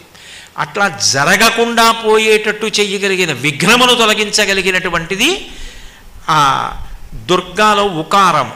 రకారము రోగనాశనం, గకారము పాపనాశనం, అకారము శత్రునాశనం. శత్రునాశనం అంటే నేను ఎవరి మీదో శత్రుత్వం పెట్టుకుని వాళ్ళు నశించిపోవాలని కోరకూడదు. శత్రునాశనం అంటే ఇతరులకు నా యందు శత్రుబుద్ధి ఉండకూడదు. ఆయన మాకు శత్రువన్న భావన వారికి లేకుండుగాక, మేము సోదరుల వలె జీవించదముగాక. పోవలసిన శత్రువులు ఎవరు? అంతఃశత్రువులు. కామక్రోధశ్చ లోభశ్చ దేహే తిష్టంతి తస్కరాః జ్ఞానరత్నాపహారాయ తస్మాత్ జాగ్రత్త జాగ్రత్త అంటారు శంకరులు. దుర్గుణములు ఏ ఉన్నాయో అవి శత్రువులు, అవి పోవాలి. ఈ 5టిని ఇవ్వగలిగినటువంటి తల్లి, జన్మ పండేటట్టు చెయ్యగలిగిన తల్లి ఎవరో ఆమె దుర్గా. అందుకే సప్తశతి ఒక మాట అంటుంది. నేను ఇందాక అక్కడ అమ్మవారి ముందు నిలబడి ఉన్నప్పుడు వేద విద్వాంసులు ఆ శ్లోకం అంటుంటే నేను అనుకున్నాను, ఇవాళ నా ప్రవచనంలో దీన్ని శుక్రవారం తప్పకుండా అన్వయం చేయాలి అని అనుకున్నాను. దుర్గే స్మృతా హరసి భీతి అశేష జంతో, దుర్గే స్మృతౌ హరసి భీతి అశేష జంతో, స్వస్యై స్మృతా మతిమతీవ శుభాం దదాసి. ఆ తల్లి గొప్పతనం ఎక్కడుందంటే, దుర్గా అని ఒక ఆయన ఆర్తితో అన్నాడు. ఆయన ఏదో బెంగతో ఉన్నాడు, ఏదో భయంతో ఉన్నాడు, ఏదో బాధతో ఉన్నాడు. దుర్గే స్మృతౌ హరసి భీతిమశేష జంతో, ఎవరో ఒకరికి కాదుట, అశేష ఎన్ని కోటాను కోట్ల మంది అయినా కానివ్వండి, నమ్మి దుర్గా అమ్మా అన్నాడు అనుకోండి, అలా అన్నటువంటి వాళ్ళు ఎన్ని కోటాను కోట్ల మంది అయినా సరే వాళ్ళ యొక్క భీతిని, భయాన్ని ఆమె తీసేస్తుందట. దుర్గే స్మృతౌ హరసి భీతిమశేష జంతో స్వశ్చై స్మృత మతిమతీవ శుభాం దదాసి. ఆయనకేం కష్టం లేదు, ఆయన సుఖంగా ఉన్నాడు, హాయిగా ఉన్నాడు. ఆయన అమ్మని తలుచుకోకుండా ఉండడు. అందుకని ప్రతిరోజు అవకాశం ఉన్నప్పుడల్లా అమ్మ దుర్గా దుర్గా దుర్గా అంటూ ఉంటాడు. అప్పుడు ఏం చేస్తుందట, మంచి బుద్ధినిస్తుందట. ఇవ్వడమే కాదు, ఆయన కీర్తివంతుడు కావడానికి ఆయన యందు అట్లా ఆలోచన దొంతరులుగా ఎన్నో మంచి శుభ సంకల్పములు చేయించి వాటిని కార్యములుగా మార్చగలిగిన దక్షతనిచ్చి ఇన్ని చేసిన వాడన్న కీర్తిని కట్టపెట్టి యశస్విని అవుతుంది. అందుకని స్వశ్చై స్మృత మతిమతీవ శుభాం దదాసి.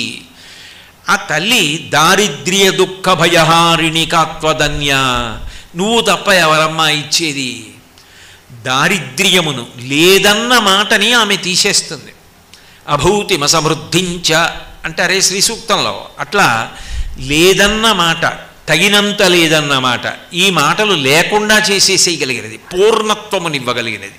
జ్ఞానమునందు కానీ తృప్తి ఎందు కానీ ఆ స్థితిని ఇవ్వగలిగినది. దారిద్ర్య దుఃఖ శోకం, ఏడుపు, ఏదో లేకపోతే కదూ బాధ, కంటి వెంట నీరు, ఇది లేదు అని బాధపడడానికి కారణమైన పాపమును తొలగించి వాడు సంతోషపడేటట్టు చెయ్యగలిగిన తల్లి.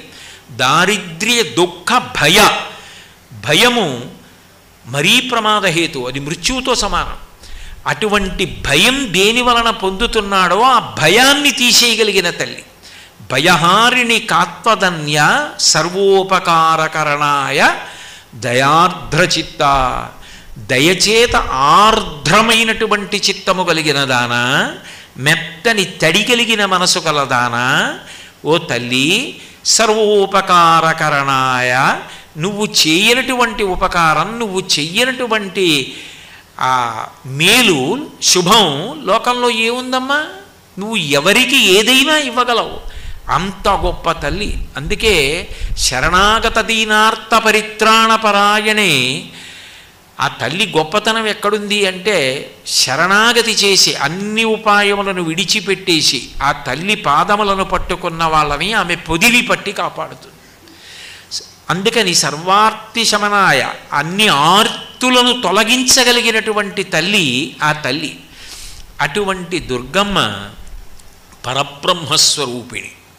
ఆ పరబ్రహ్మస్వరూపిణి అయినటువంటి తల్లి కూర్చున్న, నిలబడిన, బట్ట కట్టిన, ఆయుధాలు పట్టిన, నడిచిన, ఏది చేసినా దాని యందు తత్వప్రతిపాదనం ఉంటుంది.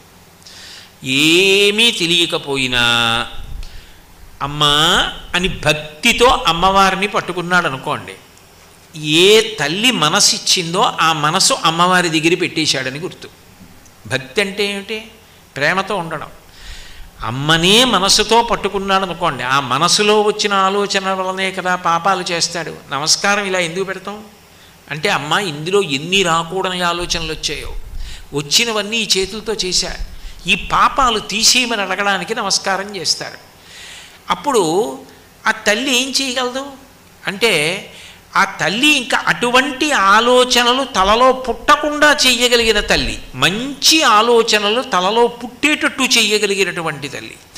అటువంటి దుర్గమ్మ ఏ రూపంతో ఉండనివ్వండి, ఎట్లా కూర్చోనివ్వండి, ఏ పేరు చేత ప్రతిపాదింపబడనివ్వండి, పరబ్రహ్మస్వరూపిణిగా తత్వము అత్యంత ప్రధానమై ఉంటుంది. అందుకే మీరు ఒక విషయాన్ని జాగ్రత్తగా గమనిస్తే, ఒక పేరుతో ఉపాసన చేసిన వారికి ఒక రూపంతో అమ్మవారు కనపడింది జ్ఞానం ఇచ్చినప్పుడు. మీరు కాళిదాస మహాకవిని పరిశీలిస్తే ఆయన నవరత్నమాలిక అని చేశాడు. అందులో మాతంగి స్వరూపాన్ని వర్ణించాడు.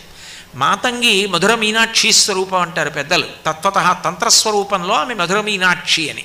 అందుకే సంగీతపరంగా ఉంటుంది ఆవిడంతా కూడా. సరిగమపద నిరతాం అని ఆ తల్లి వీణా సంక్రాంతకాంత హస్తాంతాం శాంతాం మృదుల స్వాంతాం కుచభరతాం నమామి శివకాంతాం అని వీణ పట్టుకుని సంగీతం వాయిస్తూ ఉంటుంది. మాతంగీ స్వరూపం. కాళిదాస మహాకవికి కనపడినటువంటి దర్శనమిచ్చినటువంటి అమ్మవారి గురించి స్తుతి చేసిన విధానాన్ని మీరు పరిశీలిస్తే మాణిక్య వీణాం ఉపలాలయంతీం మదాలసాం మంజులవాగ్విలాసాం మహేంద్ర నీలద్యుతి కోమలాంగీం మాతంగ కన్యాం మనసా స్మరామి అన్నాడు. మాతంగీ స్వరూపంగా ప్రత్యక్షమైంది. తత్వతః వెంటనే పక్క శ్లోకంలో ఏం చెప్పాడు? చతుర్భుజే చంద్రకళావతంసే కుచోన్నతే కుంకుమరాగశౌణే పుండ్రేక్షు పాశాంకుశ పుష్పబాణాస్తే నమస్తే జగదేకమాతః అన్నాడు. జగదేకమాతః, జగత్తుకంతటికి ఒక్కటైనటువంటి తల్లి. అంటే ఆ పరబ్రహ్మస్వరూపిణిగా ప్రకాశించినప్పుడు ఆమె కూర్చున్న, నిలబడిన, ఆభరణములను ధరించిన, ఆయుధములను పట్టుకున్న, ఏది చేసినా తత్వమును ప్రకాశింపచేస్తూ ఉంటుంది. దానికి నేను మీతో ఒక ఉదాహరణ ప్రస్తావన చెయ్యాలి అంటే, సౌందర్యలహరిలో శంకరాచార్యులు వారు ఒక శ్లోకం చేశారు. నిజానికి మీరు ఆ శ్లోకాన్ని జాగ్రత్తగా గమనిస్తే దానికి పేరు ఉండదు. అందులో అసలు ఆయన ఎవరి గురించి చెప్పారు అని మీరు అడిగారు అనుకోండి, అందులో పేరు లేదు.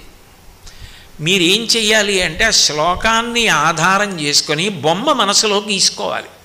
గీసుకుంటే అప్పుడు ఆ వచ్చిన బొమ్మని మీరు చూసి ఏ పేరుతో పిలవాలన్న అనుమానం వచ్చినప్పుడు మీరు ఏ పేరుతో పిలిచినా పలికే తల్లి అని మీకు అర్థమైపోతుంది.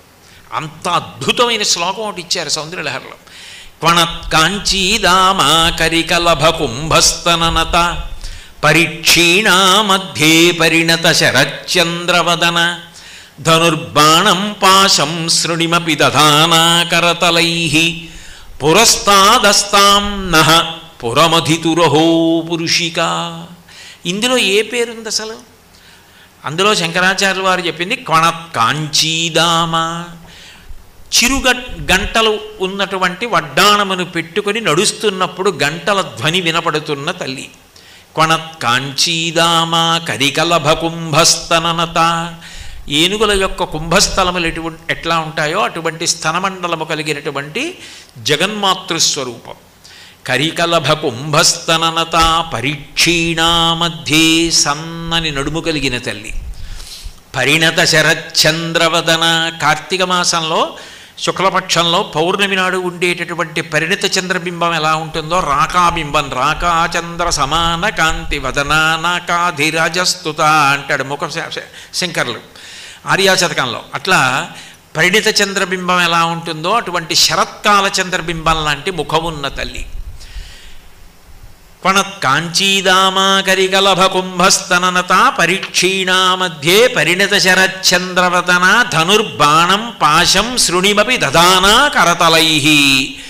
ఒక చేతిలో చెరుకు విల్లు, 5 పువ్వులు బాణములుగా, ఒక చేతిలో అంకుశం, ఒక చేతిలో పాశం, 4 చేతులలో పట్టుకున్న తల్లి. పురస్తాదస్తాం నః. నా ముందు కాదు శంకరాచార్యులు వారు అన్నది, నః మా ముందు. ఆమె ప్రత్యక్షమగుగాక. పురస్తాదస్తాం నః. ఎవరావిడ?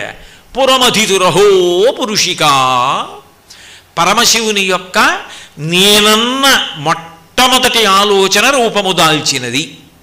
ఎవరావిడ అంటే కాళిదాస మహాకవి తత్వతః ఎట్లా ప్రతిపాదించాడో అట్లా ప్రతిపాదించినప్పుడు అమ్మవారి యొక్క తత్వం అట్లా ప్రకాశిస్తూ ఉంటుంది. ఆవిడ ఏ మహోపకారాన్ని చేస్తుంది అంటే, ఎప్పుడూ ఆర్తి తీర్చడం, కోరికలు మంచిదే, అవసరాలు భగవంతుడిని అడగకపోతే ఎవరిని అడుగుతారు? ఆయనే చెప్పాడు నన్ను అడుగుతారని. నన్ను సేవించి నన్ను నమ్ముకున్న భక్తులు ఉంటారు, వాళ్ళు ఆర్తో జిజ్ఞాసురర్థార్థి జ్ఞానీచ భరతర్షభ. ఆర్తి కలిగిన వాడు జిజ్ఞాసువు, జ్ఞాని, వీళ్ళందరూ కూడా ఆపదలో ఉన్నవాడు, అందరూ నన్నే అడుగుతారన్నాడు. అడుగుతారు, అది తప్పంటలేదు. కానీ మనుష్య జన్మ యొక్క చరమ ప్రయోజనం అది కాదు కదా. 84 లక్షల జీవరాశులలో బుద్ధి కలిగి జ్ఞానమును పొందగలిగిన మనుష్య ప్రాణి తప్ప వేరొక ప్రాణి లేదు. అయినప్పుడు జ్ఞానము అత్యంత ప్రధానము. అయితే శంకరాచార్యుల వారు ఈ శ్లోకం చెప్తున్నప్పుడు ఎక్కడా కూడా పేరు చెప్పకపోవడానికి కారణం ఏమిటంటే, ముందు అసలు ఆ రూపాన్ని నువ్వు ఒక బొమ్మ గీ, నేనేం చెప్పానో దాన్ని నీ మనసన్న అవనిక మీద బొమ్మ గీ. మొట్టమొదట మాట ఏమిటి? క్వణత్ కాంచీదామ, చిరుగంటలతో కూడుకున్న వడ్డాణమును పెట్టుకున్న తల్లి. అప్పుడు మీరు దుర్గమ్మనండి, కామాక్షనండి, శారదనండి, లలితా త్రిపుర సుందరనండి, తత్వత ఒకటే ఆ రూపం. అది పరబ్రహ్మస్వరూపం, పరబ్రహ్మస్వరూపిణి ఆ తల్లి. అప్పుడు ఆమె చిరుగంటలు పెట్టుకున్న తల్లి వడ్డాణం అనడానికి కారణం, పురుషులైతే గంటలు లేని వడ్డాణం పెట్టుకుంటారు. పూర్వం చక్రవర్తులు రాజులు వడ్డాణం పెట్టుకునేవారు. పురుషులు పెట్టుకుంటే చిరుగంటలు ఉండవు. స్త్రీలు పెట్టుకుంటే చిరుగంటలతో కూడుకున్న వడ్డాణం పెట్టుకుంటారు. ఎందుకు ఆ చిరుగంటలు అమ్మవారి వడ్డాణానికి అంటే, ఆమె చక్రవర్తిని, మహాసామ్రాజ్ఞి. దానికి గుర్తు ఆమె అలా పెట్టుకుంటుంది కాదు. అంతకన్నా గొప్ప కారణం ఏమిటంటే, మహాయోగులైన వారు ఉంటారు, వాళ్ళు అమ్మవారిని ఉపాసన చేస్తున్నప్పుడు మరాళి మందగమన, వారి ఊపిరిలోనే సోహం సోహం మరి వారి ఊపిరి తీసి విడిచిపెడుతూ మెల్లగా అమ్మవారిని ఉపాసన చేస్తుంటే ఆ దుర్గమ్మ యొక్క పాద మంజీరముల శబ్దములు ఇక్కడ వింటారు. ఆమె పెట్టుకున్న వడ్డాణము యొక్క చిరుగంటల చప్పుళ్ళు వాళ్ళు ఇక్కడ వింటూ ఉంటారు. వాళ్ళది లోపలి పూజ.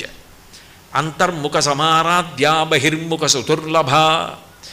లోపల పట్టుకుని పూజ చేస్తుంటాడే అక్కడ దొరుకుతుంది ఆవిడ. యోగి అక్కడ ఆరాధన చేస్తుంటాడు, ఆయనకి వినపడతాయి ఆ చిరుగంటల సవ్వళ్ళు. కాబట్టి క్వణత్ కాంచీదామ కరికలభ కుంభస్తననత, ఏనుగు యొక్క కుంభస్థలం ఎలా ఉంటుందో అటువంటి స్తనమండలము కలిగినటువంటి తల్లి. ఆమె 84 లక్షల జీవరాశుల్ని పోషించాలి. ఆమె అందరికీ తల్లి, ఒక్క మనుష్యులుగా సమస్త ప్రాణులను పోషించాలి. పేరాల భరతశర్మ గారని ఆయన శారదానంద లహరి అని ఒక పుస్తకం చేశారు. ఆ గ్రంథంలో ఆయన ఓ మాట అంటారు, అమ్మా ఒక్కడు ఎనుగుముఖంబునను వీరొక్కడు ఆరుముగాలతోడ నీయక్కున పాలు త్రావ జగమంతయు బిడ్డలు కన్న తల్లి నీడెక్కడ నుండి చేపెదకో ఇనబింబము చంద్రబింబమున్ తక్కక నీ ఉరంబునను తాల్పకయున్న అహర్నిశల్సతి అంటారు. ఆవిడ కొడుకులు అని చెప్పవలసి వస్తే ఒక ఆయన వినాయకుడు, ఒక ఆయన సుబ్రహ్మణ్యుడు. వాళ్ళిద్దరినీ తొడల మీద కూర్చోబెట్టుకుంది అనుకోండి. ఒక ఆయన ఏనుగు ముఖంతో పాలు తాగుతూ ఉంటాడు, ఒక ఆయన 6 ముఖాలతో తాగుతూ ఉంటాడు. అమ్మ మేము నీ బిడ్డలంగాం, మరి మమ్మల్ని ఎప్పుడు పోషిస్తావు అని అడుగుతామేమోనని సూర్యచంద్రులిద్దరినీ ఆమె స్తనములుగా చేసుకుంది. ఇప్పుడు ఆ సూర్యచంద్రుల వలన పంటంతా పండుతుంది. మహాభారతం ఆరణ్య పర్వంలో ధౌమ్యుడు ధర్మరాజు గారితో చెప్తాడు, ఆదిత్యుడు అన్నప్రదాత, ఆయన మొట్టమొదట శాకాహారాన్ని సృష్టించాడు. ఆ శాకాహారం తిన్న ప్రాణులు బలిసి పెద్దవైన తర్వాత మాంసాహారం తినే ప్రాణులు వీటిని చంపి తిని అవి బతికి, అందరికీ అన్నం ఆదిత్యుడు అలా పెట్టాడు అన్నాడు ధర్మరాజు గారితోటి ధౌమ్యుడు. అప్పుడు ఆయన సూర్యస్తుతి చేశాడు, చేస్తే అక్షయపాత్రను ఇచ్చాడు సూర్యభగవానుడు ప్రత్యక్షమై. అటువంటి సూర్యచంద్రులిద్దరినీ ఆమె స్తనమండలంగా పొందింది. చంద్రుడు ఓషధీతత్వాన్ని ఇస్తాడు. వడ్ల గింజలు కొన్నాళ్ళు నిల్వ ఉంచినా మళ్ళీ మట్టిలో వేస్తే మళ్ళీ మొక్కలు రావాలి, కంకులు రావాలి, చారడేసి ధాన్యం రావాలి. అది ఇవ్వగలిగిన తల్లి. అందుకని సూర్యచంద్రుడిద్దరిని స్తనములుగా ఉంచుకుంది. అటువంటి జగన్మాత. అప్పుడు మీరు ఒకటి చెప్పండి, ఆవిడ లలితా త్రిపుర సుందరి అని మీరన్నా, శారద అన్నా, దుర్గమ్మ అన్నా తత్వత ఒక్కటే అవుతుంది. కాబట్టి కరికలభ కుంభస్తననత పరిక్షీణా మధ్యే సమ్మని నడుము కలిగినటువంటి తల్లి. లక్ష్యలోమలతాధారతా సమున్నీయ మధ్యమ అంటాడు వ్యాసుడు ఆ లలితా సహస్రనామ స్తోత్రంలో. అంత సన్నని నడుమున్న తల్లి. ఎందుకంత సన్నని నడుము ఉండాలి అంటే, సాముద్రిక శాస్త్రంలో అనేక సంతానాన్ని చాలా తేలికగా ప్రసవించగలిగినటువంటి లక్షణం అది. ఇన్ని కోట్ల మంది పిల్లల తల్లికి ఆ బ్రహ్మకీట జనని, బ్రహ్మ దగ్గర నుంచి చిన్న పురుగు వరకు ఆమె సంతానమే. ఇన్ని ప్రాణుల్ని కళ్ళు తిప్పి చూసుకుంటూనే ఉంటుంది. భీమవరంలో మావుళ్ళమ్మని ఉంటుంది, ఇక్కడ వరకు ఉంటాయి కళ్ళు. దృశాద్రాఘీయస్యాదరదళిత నీలోత్పల రుచాదవీయంసం దీనం స్నపయ కృపయా మమపి శివే అనేనాయం ధన్యో భవతి నచతే హానిరియతా వనేవా హర్మ్యేవా సమకరణిపాతో హిమకరహ అంటారు శంకర్లు. ఆమె కళ్ళు తిప్పి చూసుకుంటూ ఉంటుంది బిడ్డలందరినీ కూడా. అలా కళ్ళు తిప్పి చూసుకునేటటువంటి లక్షణమున్న తల్లికి అన్ని ప్రాణులు ఆమె బిడ్డలే. కాబట్టి అంత అంతమంది సంతానాన్ని పొందింది కాబట్టి సన్నని నడుమున్న తల్లి. ధనుర్బాణం పాశం శృణి అపి దధానా కరతలై. ఆమె ఒక చేత్తో చెరుకు విల్లు పట్టుకుంది, ఒక చేత్తో పంచబాణాలు పట్టుకుంది. 5 బాణాలు ఏమిటవి? పుష్పబాణాలు. 5 పుష్పబాణాలు నిజానికి ఎవరు పట్టుకుంటారు? మన్మధుడు పట్టుకుంటాడు. మన్మధుడు పట్టుకునే 5 పుష్పబాణాలు అమ్మవారు పట్టుకోవడం ఏమిటి? మన్మధుడు పట్టుకున్నవి అమ్మవారు పట్టుకోవడము అంటే ఒక రకంగా అది చిన్నతనం అవుతుంది. ఆమె పట్టుకోవడం ఏమిటి? పైగా చెరుకు విల్లు కూడా మన్మధుడిదే. ఎందుకనంటే 2 ధనస్సులు పట్టుకుంటాడు మన్మధుడు అని. ఒకటి చెరుకు విల్లు పట్టుకుంటాడు, రెండోది పువ్వులతో చేసినటువంటి ధనస్సు పట్టుకుంటాడు. అమరకోశం ధనస్సు పువ్వులతో చేసింది పట్టుకుంటాడని వర్ణించింది. 2 ధనస్సులు పట్టుకుంటాడు. ఇప్పుడు చెరుకు విల్లు మన్మధుడిదే, 5 పువ్వుల బాణాలు మన్మధుడివి. అవి ఈవిడ పట్టుకోవడం ఎందుకు అంటే ఆ ధనస్సు ఆ పువ్వుల బాణాలు ఆయన పట్టుకుని పరమశివుడి మీద వేశాడు. ఆయనకి కామం కల్పించాలని. ఆయన 3వ కన్ను తెరిస్తే కాలిపోయాడు. ఒరే పరమశివుడికి కామం కల్పించడం నీ వల్ల అయ్యే పని కాదురా అని ఆవిడ తీసుకుంది ఆ చెరుకు విల్లు 5 బాణాలు. ఇప్పుడు కాముణ్ణి కాల్చేసిన వాడిని తీసుకొచ్చి పక్కన కూర్చోపెట్టుకుని మంగళసూత్రం కట్టించుకుని కామేశబద్ధ మాంగళ్య సూత్ర శోభిత కంధరాయి మనందరినీ కని జన్మనిచ్చింది. అంటే ఆ తల్లి గెలుపు అక్కడుంది.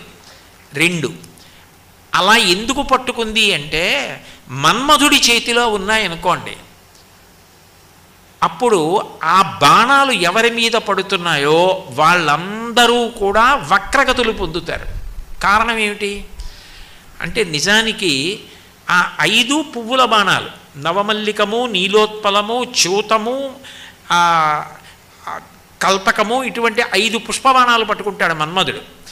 ఈ 5 పువ్వుల బాణాలు వేస్తాడు. లోకంలో ఎవరైనా ఏదైనా బాగా పదునైన ములుకున్న బాణం వేస్తే బాధపడతాడు, కానీ పువ్వులు పెట్టి కొడితే ఎవడ బాధపడతాడండి? కాదు. మీరు అక్కడ కొంచెం జాగ్రత్తగా ఒక విషయాన్ని పట్టుకునే ప్రయత్నం చెయ్యాలి.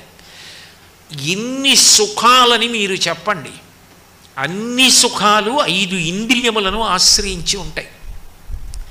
ఆ 5 ఇంద్రియములు పనిచేయలేదనుకోండి, సుఖము దుఃఖము ఈ 2 మాటలు ఉండవు. నేను మీకు తేలికగా చెప్పాలి అంటే భగవంతుడు ఏదో ఒక తిథిని నిర్ణయించి, ఇదిగో ఈ తిథి నాడు ఉదయం 11 గంటల నుంచి 12 గంటల వరకు మీకు అందరూ ఎలా ఉన్నారో అలాగే ఉంటారు, కానీ మీ 5 జ్ఞానేంద్రియములు పనిచెయ్యవు అన్నాడు అనుకోండి. కన్ను, ముక్కు, చెవి, నాలుక, చర్మము 5 పనిచెయ్యవు ఒక గంట సేపు అన్నాడు అనుకోండి. కంటి ముందు సాక్షాత్ కనకదుర్గమ్మ వచ్చి నిలబడింది, ఏమైనా తెలుస్తుందా? తెలియదు. కంటి ముందు బ్రహ్మరాక్షసుడు వచ్చి నిలబడ్డాడు, ఏమైనా భయం ఉంటుందా? భయం ఉండదు. ఎందుకని? అసలు ఆ కన్ను పనిచేస్తే కదా. కన్ను పనిచేయనప్పుడు ఎదురుగుండా ఎవరు కనపడితే మాత్రం తెలిసింది. చెవి దగ్గర వీణ వాయించారు, తెలియదు. చెవి దగ్గరికి వచ్చి పిడుగుపడింది, తెలియదు. నాలుక మీద మధుర పదార్థం పెట్టారు, తెలియదు. నిప్పు కణిక పెట్టారు, తెలియదు. చర్మం కత్తి పెట్టి కోశారు, తెలియదు. జాజి పువ్వు పెట్టి ముట్టుకున్నారు, తెలియదు. ముక్కు దగ్గర కుక్క కళేబరాన్ని ఉంచారు, తెలియదు. మల్లెపువ్వు ఉంచారు, తెలియదు. 5 ఇంద్రియములు పనిచేయకపోతే సుఖ దుఃఖములు లేవు. ఈ 5 ఇంద్రియముల ద్వారా శబ్ద స్పర్శ రస రూప గంధములు ఈ 5 కొన్ని కోట్ల సుఖాలుగా మారిపోతాయి. శబ్ద ఇన్ని శబ్దములను విని సంతోషపడిపోతూ ఉంటాడు. కాసేపు కీర్తనలు అంటాడు, కాసేపు పాటలు అంటాడు, వీణ అంటాడు, వేణు అంటాడు, వైలిన్ అంటాడు, మాటలు అంటాడు, మనవడి కబుర్లు అంటాడు, భార్య కబుర్లు అంటాడు, గురువుగారు చెప్పిన మాటలు అంటాడు. ఇన్ని విని పొంగిపోతూ ఉంటాడు. అన్నీ చెవే వినేది. ఎన్ని వాసనలైనా ముక్కే, ఎన్ని ముట్టుకున్నా చర్మమే, ఎన్ని తిన్నా నాలుకే, ఎన్నిటిని స్పృశించినా చర్మమే, ఎన్నిటిని చూసినా కన్నే. ఈ 5 సమస్త సుఖములకు కారణము. ఈ 5 మన్మధుడి చేతిలో ఉన్నాయనుకోండి పువ్వుల బాణాలుగా, మార్చి మార్చి ఇంద్రియముల చేత పాపం చేయిస్తాడు. ఇంద్రియాణి బలిష్టాని ననియుక్తాని వానద అపక్వస్య ప్రకుర్వంతి వికారాం స్థాననేకశః అంటాడు వ్యాసుడు దేవీ భాగవతంలో. ఇంద్రియములు పరమ బలవత్తరములు, వాటిని అణచగలగడం ఎవరికీ సాధ్యం కాదు. లోకములన్నీయున్ గెలిచినాడవు ఇంద్రియానీకము చిత్తమున్ గెలువనేరవు, నిన్ను నిబద్ధు చేయు భీషణ శత్రుల ఆర్వుర ప్రభిన్నుల చేసిన ప్రాణికోటిలో నీకు విరోధి లేడొకడు నేర్పున చూడుము ధనవేశ్వర అంటారు భాగవతంలో. ఇంద్రియములను కట్టడి చేయడం ఎవరికీ సాధ్యం కాదు, అంత కష్టం. ఈ 5 మన్మధుడి చేతిలో ఉన్నంతసేపు ఇది చూడచ్చా ఉండదు, ఇది వినచ్చా ఉండదు, ఇది తినచ్చా ఉండదు, ఇది ముట్టుకోవచ్చా ఉండదు, ఇది వాసన చూడచ్చా ఉండదు. సుఖం కోసం చేసుకెళ్ళిపోతాడంతే. అదే పాపం. ఇప్పుడు అమ్మవారి చేతిలోకి వెళ్ళాయి అనుకోండి 5 బాణాలు. అమ్మవారి చేతిలోకి చెరుకు విల్లు వెళ్ళింది. చెరుకు విల్లు ఏం చేస్తుంది? మీరు ఏ కణుపు నుంచి ఏ కణుపు వరకు కొరికినా తీగానే ఉంటుంది. మనసు ఇంద్రియాలతో ఎప్పుడు మధురమైన విషయాల్ని అడుగుతూ ఉంటుంది. అమ్మవారి చేతిలోకి వెళ్ళింది అనుకోండి, ఏ బట్టరంగు మార్చేసుకుని ఎక్కడికి వెళ్ళిపోడు, అట్లాగే ఉంటాడు. కాకపోతే ఏమవుతుందంటే ఏదైనా తినే ముందు లోపల పరమాత్మ ఉన్నాడు, ఆయన జీర్ణం చేస్తున్నాడు. అహం వైశ్వానరో భూత్వా ప్రాణినాం దేహమాశ్రిత ప్రాణాపాన సమాయుక్తం పచాన్యన్నం చతుర్విధం. హోమగుండంలో వేస్తే ఆవు నెయ్యివి, లేకపోతే సమిధవి, అంతేకాని పట్టుకెళ్ళి కళ్ళు పోస్తావా? ఎలా పోస్తావు? ఈ లోపల పరమాత్మ ఉన్నాడు జీర్ణం చేస్తూ. ఆయనలోకి నేను ఏది పడితే అది పొయ్యగలనా? పొయ్యచ్చా అన్న భావన కలుగుతుంది. అప్పుడు ఏది లోపలికి వేస్తున్నా ఈశ్వరుడికి నైవేద్యం పెట్టి లోపలికి వేసుకుంటాడు. ఏది ముట్టుకుంటున్నా ఇది నేను ముట్టుకుంటే ఈశ్వరుడు అంగీకరిస్తాడా? అంగీకరిస్తాడంటే ముట్టుకుంటాడు. ధర్మచట్రంలోకి వెళ్ళింది. ఇది వాసన చూడచ్చా? చూడచ్చు అంటేనే చూస్తాడు. ధర్మచట్రంలోకి విడింది. ఇది నేను వాసన పీల్చచ్చా? అమ్మవారి దగ్గర సాంబ్రాణి వేసి వాసన పీల్చచ్చు. అమ్మవారి పాదాల దగ్గర పెట్టిన పూలమాల తీసి వాసన చూసి తల మీద పెట్టుకోవచ్చు. భార్యకి ఇచ్చి సిగలో పెట్టుకోమనొచ్చు. ఇప్పుడు ధర్మచట్రంలోకి విడిపోయింది. ఇది నేను తినచ్చా? నైవేద్యం పెట్టి తినచ్చు, తప్పేం లేదు. నేను గృహస్థాశ్రమంలో ఉన్నాను, పులిహోర తినాలనిపించింది, నైవేద్యం పెట్టి తినచ్చు. అన్నీ ఏం ఆలోచిస్తాడంటే ఈశ్వరుడు అంగీకరిస్తాడా? ఈ శక్తినిచ్చిన అమ్మవారు ఒప్పుకుంటుందా నేను చేస్తే అని ఆలోచిస్తాడు. అమ్మవారు ఏమనదు, ఇది నేను అనుభవించినా సంతోషిస్తుంది అంటే చేస్తూ ఉంటాడు. ఇప్పుడు మన్మధుడి చేతిలో ఉంటే సుఖంగా ఉంటే చాలు చేశాడు. అమ్మవారి చేతిలో ఉంటే 5 బాణాలు. మనసు మధురమధురంగానూ ఉంటుంది, కానీ అమ్మవారు అంగీకరించినవి చేస్తాడు. అంటే ఇప్పుడు ఏమైపోయాడు? తరించిపోయాడు. మనిషి జన్మ ఎత్తినందుకు ధర్మాన్ని అనుష్ఠించాడు. ధర్మం అన్న మాటకు అర్థం ఏంటి? ఈశ్వరుడు ఏది చెప్పాడో అట్లా బ్రతకడాన్ని ధర్మం అంటారు. మరి ఎందుకు బ్రతకలేడు నాబోటిగాడు? ఎందుకు పాపం చేస్తున్నాడు అంటే, పాపమునకు ఒక లక్షణం ఉంటుంది. పాపం ఎప్పుడూ కూడా అది వచ్చి మనని మింగదు, అది రా రా అని నోట్లోకి పిలుస్తుంది. అది దాని లక్షణం. అందుకే మీరు భాగవతం చదివితే అందులో అఘాసురుడు, అఘాసురుడు అంటే పాపపు రాక్షసుడు. పోతన గారు ఆంధ్రీకరించేటప్పుడు చాలా చక్కటి పేరు పెట్టుకున్నారు. పాపపు రక్కసుడు త్రోవ పడియుండి నృపా అన్నారు. పాపం ఎప్పుడు ఏం చేస్తుందంటే తాయిలం పెడుతుంది, ఏదో ఇంద్రియ సుఖాన్ని ఇస్తుంది. నువ్వు ఈ పని చేసావనుకో నీ చెవులకు సంతోషంగా ఉండేట్టు చేస్తానంటే, ఏవో తప్పుడు మాటలు, అక్కర్లేని మాటలు, వినకూడని మాటలు అవన్నీ వినేట్టు చేస్తుంది. ఎందుకంటే ఏదో లౌల్యం, ఏదో సంతోషం. మాట్లాడకూడని మాటలు మాట్లాడడం వల్ల ఏదో తృప్తి కలిగేటట్టు చేస్తుంది. తినకూడనివి తింటే ఏదో తృప్తి కలిగేటట్టు చేస్తుంది. పాపము తాయిలం పెట్టి చేయిస్తుంది. రమ్మని మింగుతుంది పాము, కొండ చిలవ, అట్లా అది అక్కడే పడి ఉంటుంది, వచ్చిన వాడిని పట్టుకుంటుంది. పాపము ఇంద్రియములకు తాయిలం పెట్టి మింగేస్తుంది. అమ్మవారు ఏం చేస్తుందంటే దాన్ని పవిత్రం చేస్తుంది. త్రాచుపాం విషం నేను నోట్లో వేసుకుంటే మృత్యు వస్తుంది, శుద్ధి చేసి వైద్యుడిస్తే ఉన్న రోగం పోతుంది. అమ్మవారి చేతిలోకి 5 బాణాలు వెడితే శుద్ధి, అమ్మవారి చేతిలోకి చెరుకు విల్లు వెడితే మనసు పవిత్రం, మంచి సంకల్పములు కలుగుతాయి. అందుకు పట్టుకుంది 5 బాణాలు చెరుకు విల్లు. అలాగే ధనుర్బాణం పాశం శృణిమపి, ఆవిడ ఒక చేతిలో పాశాన్ని పట్టుకుంది, ఒక చేతిలో అంకుశాన్ని పట్టుకుంది. పాశం ఎందుకు పట్టుకుంది అంటే మనం నిజానికి ఎన్నో పాశముల చేత బంధింపబడి ఉంటాం. పాశము అంటే కట్టునది. పాశము చేత కట్టబడి ఉండడానికే పశువు అని పిలుస్తారు. పశువు అన్న మాటకు అర్థం ఏమిటంటే పాశము, పశువు, కట్టడానికి ఒక స్తంభము, 3 ఉంటే పశువు అంటారు. ఇప్పుడు నేను ఒక కుక్కని కట్టేద్దాం అనుకున్నాను అనుకోండి, అక్కడ ఒక చిన్న కర్ర, దాని మెళ్ళో ఒక గొలుసు, దాన్ని తీసుకొచ్చి దీనికి కట్టుట, కుక్క, గొలుసు, స్తంభము 3 ఉంటే పశువు అంటారు. మీరు నన్ను క్షమించగలిగితే శాస్త్రం దృష్టిలో అందరూ పశువులని అంటారు. ఎందుకని అంటే అందరికీ 3 ఉంటాయి. పాశము, కర్మపాశములు, చేసిన కర్మల యొక్క పాశములు. జన్మ రాట, కర్మ పాశము, 3 పశువు కట్టబడ్డాడు కాబట్టి. మనం కాదు, శంకర భగవత్పాదులంతటి వారు ఎంత వినయంగా మాట్లాడారంటే పశుమాం సర్వజ్ఞ ప్రతిత కృపయా పాలయ విభో అన్నారు. శివా నేను పశువునన్నారు. ఆ పాశము తెగిపోయాయి అనుకోండి, కర్మపాశములు, ఇక పశువు కాడు, పరమాత్మ యందు ఐక్యమైపోయాడు. పశుపతి యందు పశువు కలిసిపోయింది. అంటే ఈ కర్మపాశముల చేత కట్టబడి ఉన్నంతసేపు నేను, నాది, అహంకార మమకారములతో అనేక పాపాలు, అనేక పుణ్యాలు చేసుకుంటూ వెడుతుంటాడు. అమ్మవారు ఏం చేస్తుందంటే, ఒరే ఈ రాగం ఉన్నదే, ఈ నా వాళ్ళు, నాది నాది నాది అన్న మాట నీతో ఎన్ని పాపాలు చేయించేస్తోందో నీకు తెలియట్లేదు. ఇవన్నీ ఒక్క వేటుకి తెగిపోతాయి. ఊపిరి ఆగిపోయిందనుకో, అయిపోయిందంతే.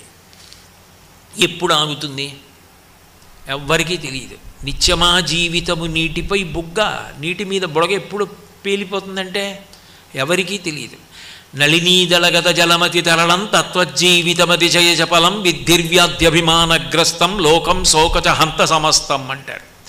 తామరాకు మీద నీటి బొట్టు ఎంత చించలమో జీవితమో అంత బుద్బుదప్రాయం, పుటుక్కున ఆగిపోతుంది. నేను చూశా, నా కళ్ళతో స్వయంగా చూశా. ఒక తల్లి మృత్యుశయ్య మీద ఉండి కూతురు కోసం కొట్టుకుపోయింది. ఎంతమంది ఫోన్ చేశారో ఆ కూతురికి, అమ్మ రావమ్మా, మీ అమ్మగారు కొట్టుకుపోతోందమ్మా నీకోసం అని. ఏం పర్వాలేదు, మా అమ్మగారికి ఏం అవ్వదు, నా కూతురికి జ్వరంగా ఉంది, నేను ఇప్పుడు రాను, రోజు పోయాకో 2 రోజులు పోయాకో వస్తానంది. ఆ తల్లి చచ్చిపోయింది. ఆమె జ్వరంగా ఉన్న కూతుర్ని తీసుకుని హైదరాబాద్ నుంచి కారులో వచ్చింది. ఈ చనిపోయిన తల్లి చచ్చిపోయే వరకు కొట్టుకుపోయింది కూతురు కోసం. ఆమె వచ్చి అమ్మాని మీదబడి ఏడిచింది. ఆమె ఏమీ ప్రతిస్పందించలేదు. ఒక్కసారి ఊపిరి ఆగిపోయాక ఇక కొడుక, కూతురా, బంధుత్వాలా, ఐశ్వర్యమా ఏముంటాయి? ఏమీ లేవు. అన్ని అనుబంధాలు తెగిపోయాయి. అన్ని అనుబంధాలు తెగిపోవడానికి కారణమైన ఊపిరిని ఎవడు తీస్తున్నాడు? నిద్రపోయినట్టు ఎవరి ఊపిరి ఎవరు తీశారు? నిద్రపోయినప్పుడు కూడా ఊపిరి తీయించిన వాడెవరో వాడు పరమాత్మ, వాడు ఆయుర్దాయ కారకుడు. అటువంటి తల్లి అనుగ్రహం ఉండగా ఈ శరీరాన్ని పుణ్యకార్యమునకు ఉపయోగించాలి. కురు పుణ్య మహోరాత్రం, రేపు ఎల్లుండి అనకు, రాత్రనకు పగలనకు, తొందరగా పుణ్యం చెయ్యి. ఎందుకనంటే మళ్ళీ మనుష్య శరీరం వస్తుందని ఏమిటి నమ్మకం? ఇవాళ ఇక్కడ ప్రవచనం జరుగుతోంది, దుర్గమ్మ తల్లి దర్శనం చేసుకుంటాను, హారతి చూస్తాను, వేద విద్వాంసుల్ని దర్శిస్తాను, నేను కూర్చుని 4 మాటలు వింటానంటే ఇతర ప్రాణుల్ని లోపలికి పంపిస్తారా? మనుష్య ప్రాణి అయితేనే ఆ సౌభాగ్యం. అది ఎన్ని కోట్ల జన్మల తర్వాత వస్తుంది మళ్ళీ. మనుష్యత్వం మముక్షత్వం మహాపురుష సంశ్రయ, రమ్మంటే వచ్చేది కాదు, ఎప్పటికో అన్నారు వివేక చూడామణిలో శంకర భగవత్పాదులు. అటువంటి మనుష్య జన్మ వచ్చినప్పుడు దాన్ని సార్థక్యం చేసుకో. అంతేగాని రాగపాశముల చేత కట్టబడిపోతే వద్దని అనరు. నా భార్య, నీకు ప్రేమ ఉండాలి, కానీ పరదేవతానుగ్రహం మంచి భార్య, పరదేవతానుగ్రహం మంచి కొడుకు, పరదేవతానుగ్రహం మంచి కూతురు, వీటన్నిటికన్నా ఈ జన్మలో ఈ శరీరం ఊపిరి వదిలిపెట్టేస్తే ఈ అనుబంధాలన్నీ పుట్టుక్కని తెగిపోతాయి. కానీ ఎన్ని జన్మలెత్తినా నా అనుబంధం తెగనిది దుర్గమ్మతోటే, కాబట్టి అన్నిటికన్నా నాకు ఆవిడ ఎక్కువ అన్న భావన నీకు లేకపోతే ఎక్కడో తప్పు జరిగిపోతోంది. అది గుర్తించు. ఆ ఆర్తి కలగగానే ఆవిడ ఏం చేస్తుందంటే ఈ రాగపాశముల మీద భక్తి పాశం వేస్తుంది, వేసి దగ్గరికి లాక్కుంటుంది. ఎక్కడో దూరంగా తిరుగుతున్నాడు కాదు, ఆ భక్తి పాశం వేసి దగ్గరికి లాక్కుంటుంది. ఇప్పుడు భక్తి ఏం చేస్తుంది అంటే శంకర్లు అంటారు శివానంద లహరిలో, ఆనందాశ్రుభిరాతనోతి పులకం నైర్మల్యతశ్చాదనం వాచాశంక ముఖస్థితైశ్చ జఠరా పూర్తిం చరిత్రామృతై రుద్రాక్షైర్భసితేన దేవ వపుషో రక్షాం భవద్భావనా పర్యంకే వినివేశ్య భక్తి జననీం భక్తార్భకం రక్షతి అంటారు. ఇప్పుడు ఆయన విభూతి పెట్టుకోవడాన్ని ఇష్టపడతాడు, బొట్టు పెట్టుకోవడం ఇష్టపడతాడు, రుద్రాక్షమాల వేసుకోవడం ఇష్టపడతాడు, భగవత్ కథాశ్రవణం ఇష్టపడతాడు, భగవంతుడి గురించి మాట్లాడడం ఇష్టపడతాడు, మంచి పనులు చేయడంలో ఉత్సాహం పొందుతాడు, చెడు పని నాకు వద్దని దూరంగా ఉంటాడు. ఏమిటి దానివల్ల కలిసి వచ్చేది? ఏదైనా కానివ్వండి, అదైనా శాశ్వతమా? ఎంత గొప్పదైనా కారే రాజులు రాజ్యములు గెలువరే గర్వోన్నతిం పొందరే వారేరి సిరి మూటగట్టుకొని పోవంజాలిరే భూమిపై పేరైనన్ గలదే శిబి ప్రముఖులను ప్రీతి యశక్కాముల ఈరే కోర్కెలు వరలం తలపరే కాలమున్ భార్గవ. ఎవడో మంచి పని చేశాడో వాడి పేరు ఉండిపోతుంది తప్ప మిగిలిన వాళ్ళ పేర్లు ఉండిపోయాయా? ఎక్కడుంటాయి? కాబట్టి అమ్మవారు ఏం చేస్తుంది అంటే భక్తి పాశం వేసి దగ్గరికి లాగుతుంది. ఇప్పుడు భక్తి ఏం చేస్తుంది? మీరు ఏ పని చేస్తూ ఉండనివ్వండి, భక్తి ప్రశ్న వేయిస్తుంది. అమ్మవారు సంతోషిస్తుందా అనో ప్రశ్న. ఎందుకని? నేను ఇవాళ ఏదైనా ఒక చెయ్యకూడని పని చేసి సుఖపడాలి అని నాకు అనిపించింది అనుకోండి, ఒరే ఇవాళ చేసేస్తావు సరే, రేపు పొద్దున్న అమ్మవారికి పాదయోహో పాద్యం సమర్పయామి అని మా అమ్మ పాదాల మీద నేను నీళ్లు పోసి కడగాలి కదా. అప్పుడు ఆవిడ పాదాలు బలవంతంగా నేను లాగుతానా? ఆవిడ పళ్ళెంలో పాదాలు పెట్టద్దు. ఆవిడ ఎందుకురా నీచుడా నీకు నేను పాదాలు ఇవ్వాలి? నిన్న ఏం చేసావు నాకు తెలీదా? నువ్వు చెప్పేవి ధర్మపన్నాలు, నువ్వు చేసిన పని ఏ పని చేశావు? ఇలా కడుగుతావు నా కాళ్ళు కడగద్దు నువ్వు అని ఆవిడ నా పాదాలు వెనక్కి తీసేసుకుంటే నేను ఉండగలనా? నాకొద్దు. నాకు ఈ అధార్మికమైన సుఖం వద్దు. నాకు మా అమ్మ పాదాలు కడగడం, అమ్మ పాదోదకం పుచ్చుకోవడమే నాకు కావాలి. ఇప్పుడు భక్తి ఏం చేస్తుంది అంటే అధర్మమునందు అనురక్తి తీసేస్తుంది. భక్తి ధర్మమునకు కారణమవుతుంది. భక్తి ఛాందసము కాదు, బాగా గుర్తుపెట్టుకోవాలి. భక్తి రెండు విరుద్ధ విషయముల కలయిక. నిప్పుంటే నీరు లేదని గుర్తు, నీరుందంటే అక్కడ నిప్పు వెలగదని గుర్తు. భయముంటే ధైర్యము లేదని గుర్తు, ధైర్యముంటే భయము లేదని గుర్తు. ధైర్యము భయము రెండు ఉంటే భక్తి ఉందని గుర్తు. అది అలా. భక్తి ఉన్నవాడు అనుకోండి, తాను నమ్మినది తాను చెయ్యవలసినది ఏదో అది చేయడానికి భయపడ్డాం. ఎందుకంటే నాకు భగవంతుడు ఉన్నాడని ధైర్యం. తాను చెయ్యకూడనిది చేయడానికి భయపడతాడు, ఎందుకంటే భగవంతుడు చూస్తున్నాడని భయం. ఆరోగ్యవంతమైన భయాన్ని ధైర్యాన్ని రెండింటినీ ఇవ్వగలిగినది భక్తి. అందుకే ఆ భక్తులైన వారు జీవితంలో అంత హాయిగా నిలబడిపోగలిగారు భగవంతుడు ఉన్నాడని. గొలుసులు వేసి కట్టారు, కొరడాలతో కొట్టారు, అయినా భగవంతుడు ఉన్నాడని నిలబడిపోయిన వాళ్ళకి గొలుసులే తెగిపోయి వాళ్ళు రక్షింపబడ్డారు. కాబట్టి భక్తి పాశములను వేసి దగ్గరికి లాక్కుంటుంది, రాగపాశములను కోసేస్తుంది. 5 ఇంద్రియముల సుఖాన్ని పవిత్రంగా ధార్మికంగా అనుభవించేటట్టు చేస్తుంది. మన్మధుడి యొక్క బాణములు మన్మధుడి యొక్క విల్లులోంచి పడితే ఇచ్చవచ్చినట్టు తిరుగుతాడు. అమ్మవారి యొక్క విల్లులోంచి అమ్మవారి చేతిలోంచి బాణములు పడితే ధార్మికుడైపోతాడు. ఇంకొక చేతిలో పాశము అంకుశం పట్టుకుంది. అంకుశం ఎందుకు అంటే అంకుశము ఏనుగుని నియంత్రించడానికి వాడతారు. ఏనుగు ఎంత పెద్దది అంటే ఏనుగు కన్నా పెద్ద ప్రాణి లోకంలో ఉండదు. చాలా పెద్దదని చెప్పవలసి వస్తే ఏనుగంత అంటారు. ఏనుగంత ఏది అంటే లోకంలో కోపం వడ్ల గింజంత పుడుతుంది.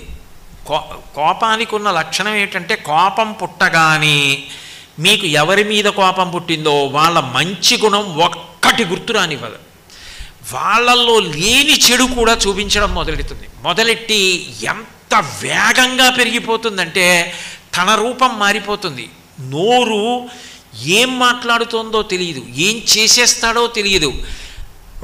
శ్రీరామాయణం సుందరకాండలో హనుమంటారు, క్రుద్ధ పాపం న కుర్యాత్కః క్రుద్ధో హన్యాద్గురుడపి. ఆ క్రుద్ధుడు కోపం వచ్చేసినటువంటి వాడు ఏం చేయడు, చివరికి పెద్దల్ని చంపేస్తాడు కూడా. క్రుద్ధ పాపం నకుర్యాత్కః క్రుద్ధో హన్యాద్గురునపి క్రుద్ధ పరుషయా వాచ నరం సాధూన ధిక్షిపేత్. నోటి వెంట ఏది పడితే అది మాట్లాడతాడు. ఎంతటి పెద్దవారిని కూడా ఏకవచన ప్రయోగం చేసేస్తాడు, విమర్శిస్తాడు, తక్కువ చేసి మాట్లాడతాడు. ధన్యాస్తే పురుషశ్రేష్టా ఏ బుద్ధ్యా కోపముద్ధితం నిరుంధంతి మహాత్మానో దీప్తమగ్ని వివాంభస యస్యముత్పరితం క్రోధం క్షమయైవ నిరస్యతి యథోరగస్త్వచం జీర్ణాంసవై పురుషముచ్యతే అంటారు హనుమ. ఎవరికి కోపం వచ్చిందో వారు ఆ అగ్నిహోత్రం మీద నెయ్యి పొయ్యకుండా నీళ్లు పోసిన వాడెవరో ఆయన ధన్యుడు. ఓర్పు పట్టి తొందరపడకు. పూర్వం ఎన్ని ఉపకారాలు చేసినవాడు, ఎన్ని మంచి పనులు చేసినవాడు. సరే, నీకు కోపం ఎందుకు వచ్చింది? ఆయన తప్పు చేశాడని. నువ్వు చేయలేదా? నువ్వు జీవితంలో ఎప్పుడు ఏ తప్పు చేయలేదా? నువ్వు ఏ తప్పు చేయనివాడివైతే ఆయన తప్పు చేసినందుకు కోపం పెట్టుకో. నువ్వు తప్పు చేసిన వాడివి అయితే తప్పు చేసిన వాడి మీద కోపం పెట్టుకోవడానికి నీకున్న అర్హత ఏంటి? Polluted hands cannot touch the pure fountain of justice అని ఇంగ్లీష్లో ఒక ప్రొవెర్బ్. మన చేతులే అపవిత్రంగా ఉంటే పవిత్రమైన దాన్ని ముట్టుకోవడానికి మనకు అర్హత ఎక్కడుంది? వేరొకడు తప్పు చేశాడని చెప్పడానికి ముందు నేను చెయ్యని తప్పేముంది కనుక అని ఆలోచించుకున్నవాడు వేరొకడిని విమర్శించలేడు, తప్పు పట్టలేడు. కోపం తాత్కాలికంగా దిద్దుతుంది, ప్రేమ శాశ్వతంగా దిద్దుతుంది. ప్రేమ భావన చూపించి అందరినీ కలుపుకుంటాడు. అందరం అమ్మ బిడ్డలం, ఆ తల్లి బిడ్డలమే. కాకపోతే ఆయన కొంచెం కోపంలో ఉన్నాడు. అమ్మ అది తగ్గించి మేము అందరం కలిసి సహజీవనం చేసేటట్టుగా అనుగ్రహించు అంటాడు. తన శాంతాన్ని కోల్పోడు.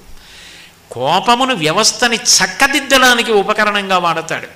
అటువంటి స్థితిని అమ్మవారిస్తుంది. లేకపోతే ఏమైపోతుందంటే తన కోపము తనని బాధ పెడుతుంది. ఇప్పుడు నేను మీ దగ్గరికి వచ్చి మీ మీద ఏదో కోపంతో, ఏదో భగవంతుడి దయ వల్ల నాకు అటువంటి దురలవాట్లు కలగకుండుగాక, మీ మీద పెట్టకూడదు కాబట్టి నా మీద పెట్టుకుంటున్నాను. నేను మీ దగ్గరికి వచ్చి అనరాని మాటలన్నీ అన్నాను అనుకోండి, మీరు అన్నీ విని హాయిగా నవ్వి ఉమామహేశ్వర పరబ్రహ్మార్పణమస్తు అని లేచి వెళ్ళిపోయారు అనుకోండి, ఎవరి కోపం ఎక్కువ అవుతుంది? ఎరా ఇన్ని తిడితే ఉమామహేశ్వర పరబ్రహ్మార్పణమస్తు అని నవ్వుతూ వెళ్ళిపోతాడేమిటని ఇంకా ఎక్కువైపోతుంది. శాంతంగా ఉన్నవాడిని, ప్రశాంతంగా ఉన్నవాడిని, భక్తితో ఉన్నవాడిని, కోపంగా ఉన్నవాడు నోరు వదరి పాపం మూట కట్టుకోవడం తప్ప చేసేది ఏమీ ఉండదు. అదో ఆత్మతృప్తి అంతే, నేను ఆయన్ని తిట్టానని తప్ప ఉపయోగం ఏముంది అందులో? కానీ ప్రేమ అట్లా కాదు, మార్చడం కాదు, శాశ్వతంగా మారుస్తుంది, శాశ్వతమైన అనుబంధాన్ని ఇస్తుంది. అందుకే అమ్మవారు క్రోధము ఎవరికి ఉన్నదో ఆ కోపము తీసేస్తుంది. కోపం తీసేసి దాని స్థానంలో ఏం చేస్తుందంటే కోపం మీద కోపం వచ్చేట్టు చేస్తుంది.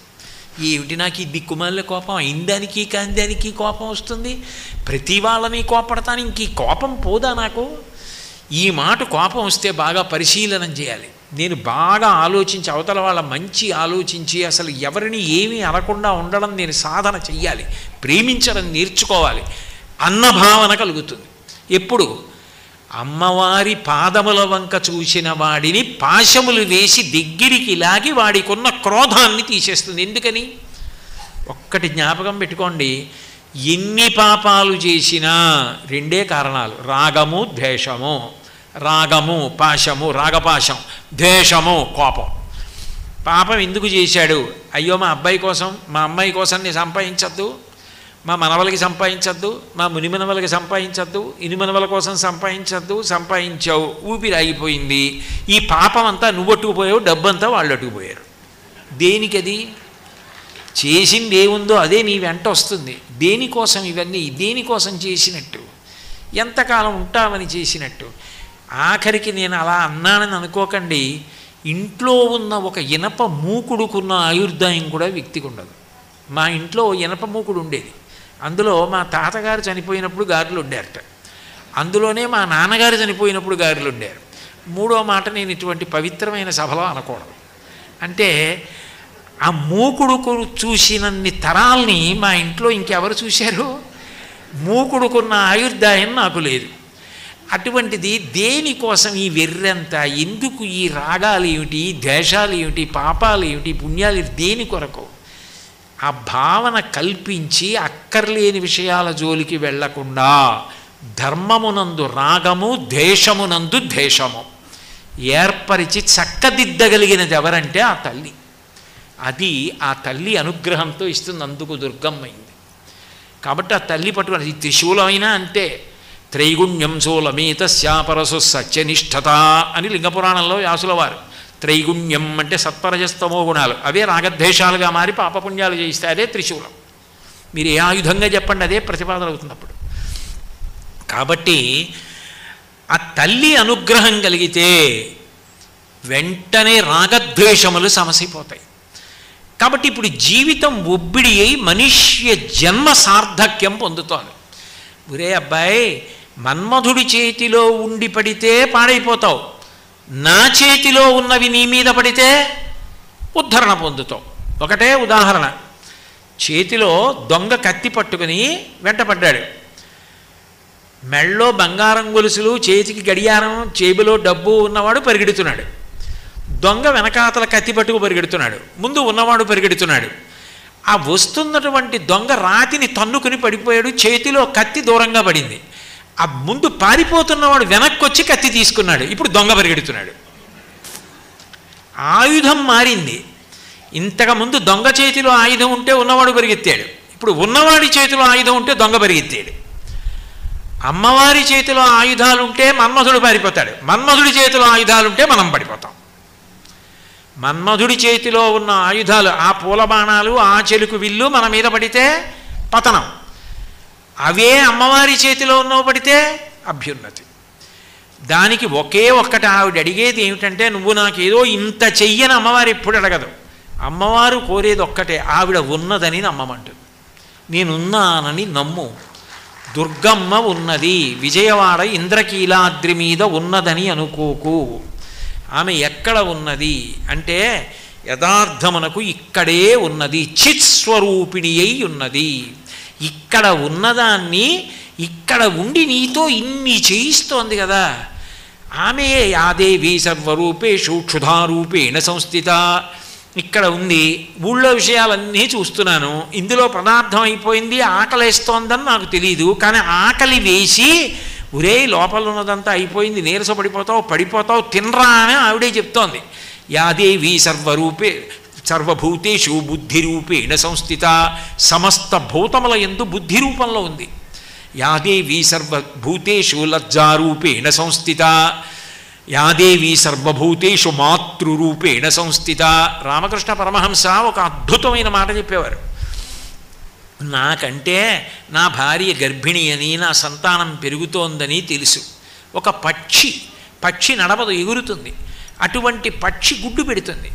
గుడ్డు పెట్టే ముందు గూడు కట్టి దాంట్లో గడ్డి తెచ్చి వేసి మెత్తగా గూడుందని బాగా నిర్ధారించుకున్న తర్వాత గాలి వేసిన గూడు పడిపోదని నిర్ధారణ చేసుకొని గుడ్డు పెడుతుంది. పెట్టి 2 కాళ్లతో 4 అడుగులు వేసి కడుపు గుడ్డు పెంకుకి తగిలేటట్టుగా తాను గుడ్డు మీదకి కడుపుని చేర్చి, తన కడుపులో ఉన్న వేడి గుడ్డు పెంకుకు తగిలి పెంకు వేడెక్కి పెంకులోని వేడి లోపల పిండానికి తగులుతుంటే పిండం పొదగబడి పిల్లవుతుంటే నాకు బిడ్డ పుడుతోందన్న సంతోషంతో కళ్ళు మూసుకున్న పక్షికి మాతృత్వం తెలిసేట్టు చేసినది ఎవరు?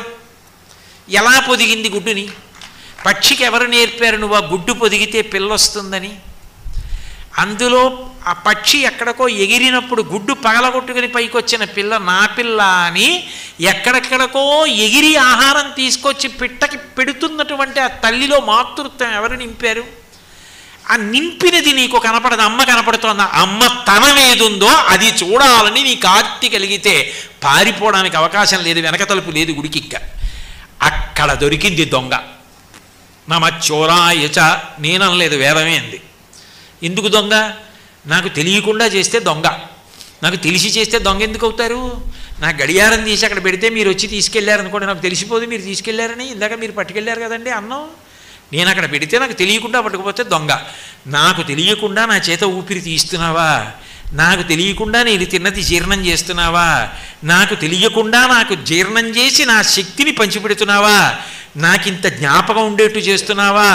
నా వాక్కులుగా మారావా? నాకింత కీర్తినిచ్చావా, చేసేదంతా నువ్వా, పైకి పేరు ప్రఖ్యాతి నాకా, కనపడకుండా నాకు ఇన్ని చేస్తున్న దొంగ నిన్ను చూడాలని నాకు అనిపించింది అనుకోండి. ఇంకా పారిపోవడానికి ఆవిడకి అవకాశం లేదు కాబట్టి తలుపులు తీస్తే లోపలే దొరికేసింది. గులుదిరిగిన దొంగ గూ గూ గూ వాడు గుడిలోనే దాగేనే గూ గూ గూ. అక్కడ దేవాలయంలో చూసిన వాడిని ఇక్కడ చూడడం వస్తే అక్కడ దుర్గం, ఇక్కడ కనపడితే వాడు తరించిపోయాడు. చిత్స్వరూపిణిగా తెలిసింది. అందుకే భజంతి త్వాం ధన్యాహ కతిచన చిదానందలహరి అన్నారు సౌందర్యలహరిలో శంకరులు. ధన్యాహ, ఎవరో ఒక మహాపురుషుడు ఉన్నాడు, వాడు ఆ అమ్మని ఇక్కడ కూడా చూసుకుంటున్నాడు, ఇక్కడే సేవించేస్తున్నాడు, అక్కడున్న అమ్మ ఇక్కడుంది అంటున్నాడు. అలా అనగలిగిన తత్వానికి ఎదిగేటట్టు చెయ్యగలిగినది ఎవరు అంటే ఆ అమ్మవారే. ఇన్ని ఇవ్వగలిగిన తల్లి మా ఎదుట ప్రత్యక్షమగుగాక, పురస్తాదస్తాం నః పురమధితురహో పురుషిక. ఎవరు పెట్లా పేరు, శంకరాచార్యుల వారు తప్ప. త్రిపురారి, మహాప్రళయమునందు సమస్త భూతములను తనలోకి తీసేసుకునేటటువంటి పరమశివుడు మళ్ళీ సృష్టి చేద్దాం అని అనుకున్నప్పుడు కామేశ్వరుడు అనిపించుకుంటాడు. కామం అంటే కోరిక పుట్టింది, అన్నీ తనలోనే ఉన్నాయి. తనలో ఉన్న వాటిని మళ్ళీ సృష్టి చేసి పైకి తీసుకొద్దాం అనుకున్నాడు. అప్పుడు మొట్టమొదట ఒక కోరిక కలిగినప్పుడు అన్నీ తనలో అణిగిపోయినవాడు అన్నిటినీ సృష్టిద్దామన్న కోరిక మొదట వచ్చిందే, ఆ కోరిక ఒక రూపాన్ని ధరించి నిలబడితే అది అమ్మవారు, మహామాయాస్వరూపిణియే. అప్పుడు తత్వతః మీరు దుర్గమ్మనండి, లలితా త్రిపుర సుందరనండి, శారదనండి, ఆమె మాత్రం ఆ రూపమే. అటువంటి చిన్మయ స్వరూపం, అద్భుతమైనటువంటి స్వరూపం దుర్గమ్మ యొక్క స్వరూపం. ఆ నామం పలకాలన్నా, ఆ నామాన్ని అనాలన్నా, ఆవిడ దర్శనం చెయ్యాలన్నా దానికి పెట్టి పుట్టాలి. ఆ అనుగ్రహం ఉంటే ఆవిడ నామం పలకగలుగుతాం. ఆ తల్లి అది మనకి నేర్పడం కోసం ఆవిడే గురుస్వరూపంగా భూమి మీదకి బయలుదేరొచ్చింది. అందుకే నవరత్నమాలికా స్తోత్రంలో ఈ విషయాన్ని కాళిదాస మహాకవి అంటాడు. ఆయన అమ్మవారి యొక్క వైభవాన్ని చెప్తూ ఓ అద్భుతమైన మాట అన్నాడు. ఓంకార పంజర సుఖీం ఉపనిషదుద్యానకేళి కళకంఠీం ఆగమ విపిన మయూరీం ఆర్యాం అంతర్విభావయే గౌరీం దయమాన దీర్ఘనయనాం దేశిక రూపేణ దర్శితాభ్యుదయం వామకుచ నిహిత వీణాం వరదాం అంటూ దేశిక రూపేణ దర్శితాభ్యుదయం అన్నాడు. దేశిక రూపేణ అంటే గురుస్వరూపంగా ఈ భూమి మీదకు వస్తూ ఉంటుంది. ఆవిడే వచ్చేసి తత్వాన్నంతటినీ చెప్తే మనం కూర్చోడానికి భయపడతామని గురుస్వరూపంగా వస్తుంది. వచ్చి అమ్మవారే గురు రూపంలో మాట్లాడి తన తత్వాన్ని మనకి తెలియచేస్తుంది. అటువంటి మహాపురుషులు ఎందరో ప్రభవించారు. ఇవాళ చంద్రశేఖరేంద్ర సరస్వతి మహాస్వామి వారి జయంతి. అందుకే ఆయన గురించి చెప్తూ మాట అంటారు. జడలు వీడి బాలచంద్రుని విడనాడి గౌరి వీడి మరియు గంగ వీడి భువిని వెలసినట్టి భవుడవు నీవందు చంద్రశేఖరేంద్ర సంయమీంద్ర అంటారు. అటువంటి గురుస్వరూపంగా వస్తుంది. అందుకే మీరు చూడండి, అమ్మవారిని 3 కంటి రూపాలతో పిలుస్తారు. కామాక్షి, మీనాక్షి, విశాలాక్షి అని 3 కళ్ళే, కంటి సంబంధమైన పేర్లు. నిజానికి అవి ఏమిటో తెలుసా? 3 కూడా గురుస్వరూపాల యొక్క తత్వం. కామాక్షి అంటే కుక్కుట న్యాయం అంటారు. గురువుగారు స్పర్శ దీక్ష, ముట్టుకుని తల మీద చెయ్యి పెట్టి దీక్షనిస్తారు. దీక్ష అంటే పొదగడం, గుడ్డు పిల్ల అయినట్టు తనలోనే ఉన్న జ్ఞానం ఉపాసన ద్వారా తనెవరో తెలుసుకునేటట్టుగా చేస్తాడు గురువు. అందుకని ముట్టుకుని స్పర్శ దీక్షనిస్తే కామాక్షి. కేవలము గురువుగారు మీనాక్షి. మీనాక్షి అంటే చాప. చాప గురించి జీవశాస్త్రంలో చెప్పబడిన విషయం అని నేను అనుకోను, యోగశాస్త్రంలో చెప్పింది. చాప పెట్టిన గుడ్లు కెరటాల మీద తేలుతుంటే చాప ప్రేమతో చూస్తుంది. చూస్తే పొదగబడతాయని చూపులతో పొదుగుతుంది. ఒక్కొక్కసారి గురువుగారు ప్రేమతో చూస్తాడు, వీడికి తత్వం అర్థం అవ్వాలని చూస్తాడు. ఆ చూపుల చేత తెలుస్తుంది. పాల్ బ్రాంటన్ అని విదేశాల నుంచి వచ్చాడు ఒక ఆయన నాకు ఎంతకీ ఏమీ అర్థం కావట్లేదు, ఇక వెళ్ళిపోదాం అనుకున్నాడు. ఆ రోజున భగవాన్ రమణులు ఆయన కళ్ళల్లోకి కళ్ళు పెట్టి కొంతసేపు అట్లా చూశారు, అంతే. ఆయనకి సమస్తము అవగతమైపోయింది. కేవలము చూపుల చేత అనుగ్రహిస్తారు. యథార్థమునకు భగవంతుడు చేసేది చూపుల చేతనే. భగవంతుడు చేతులతో చేయడు ఏది.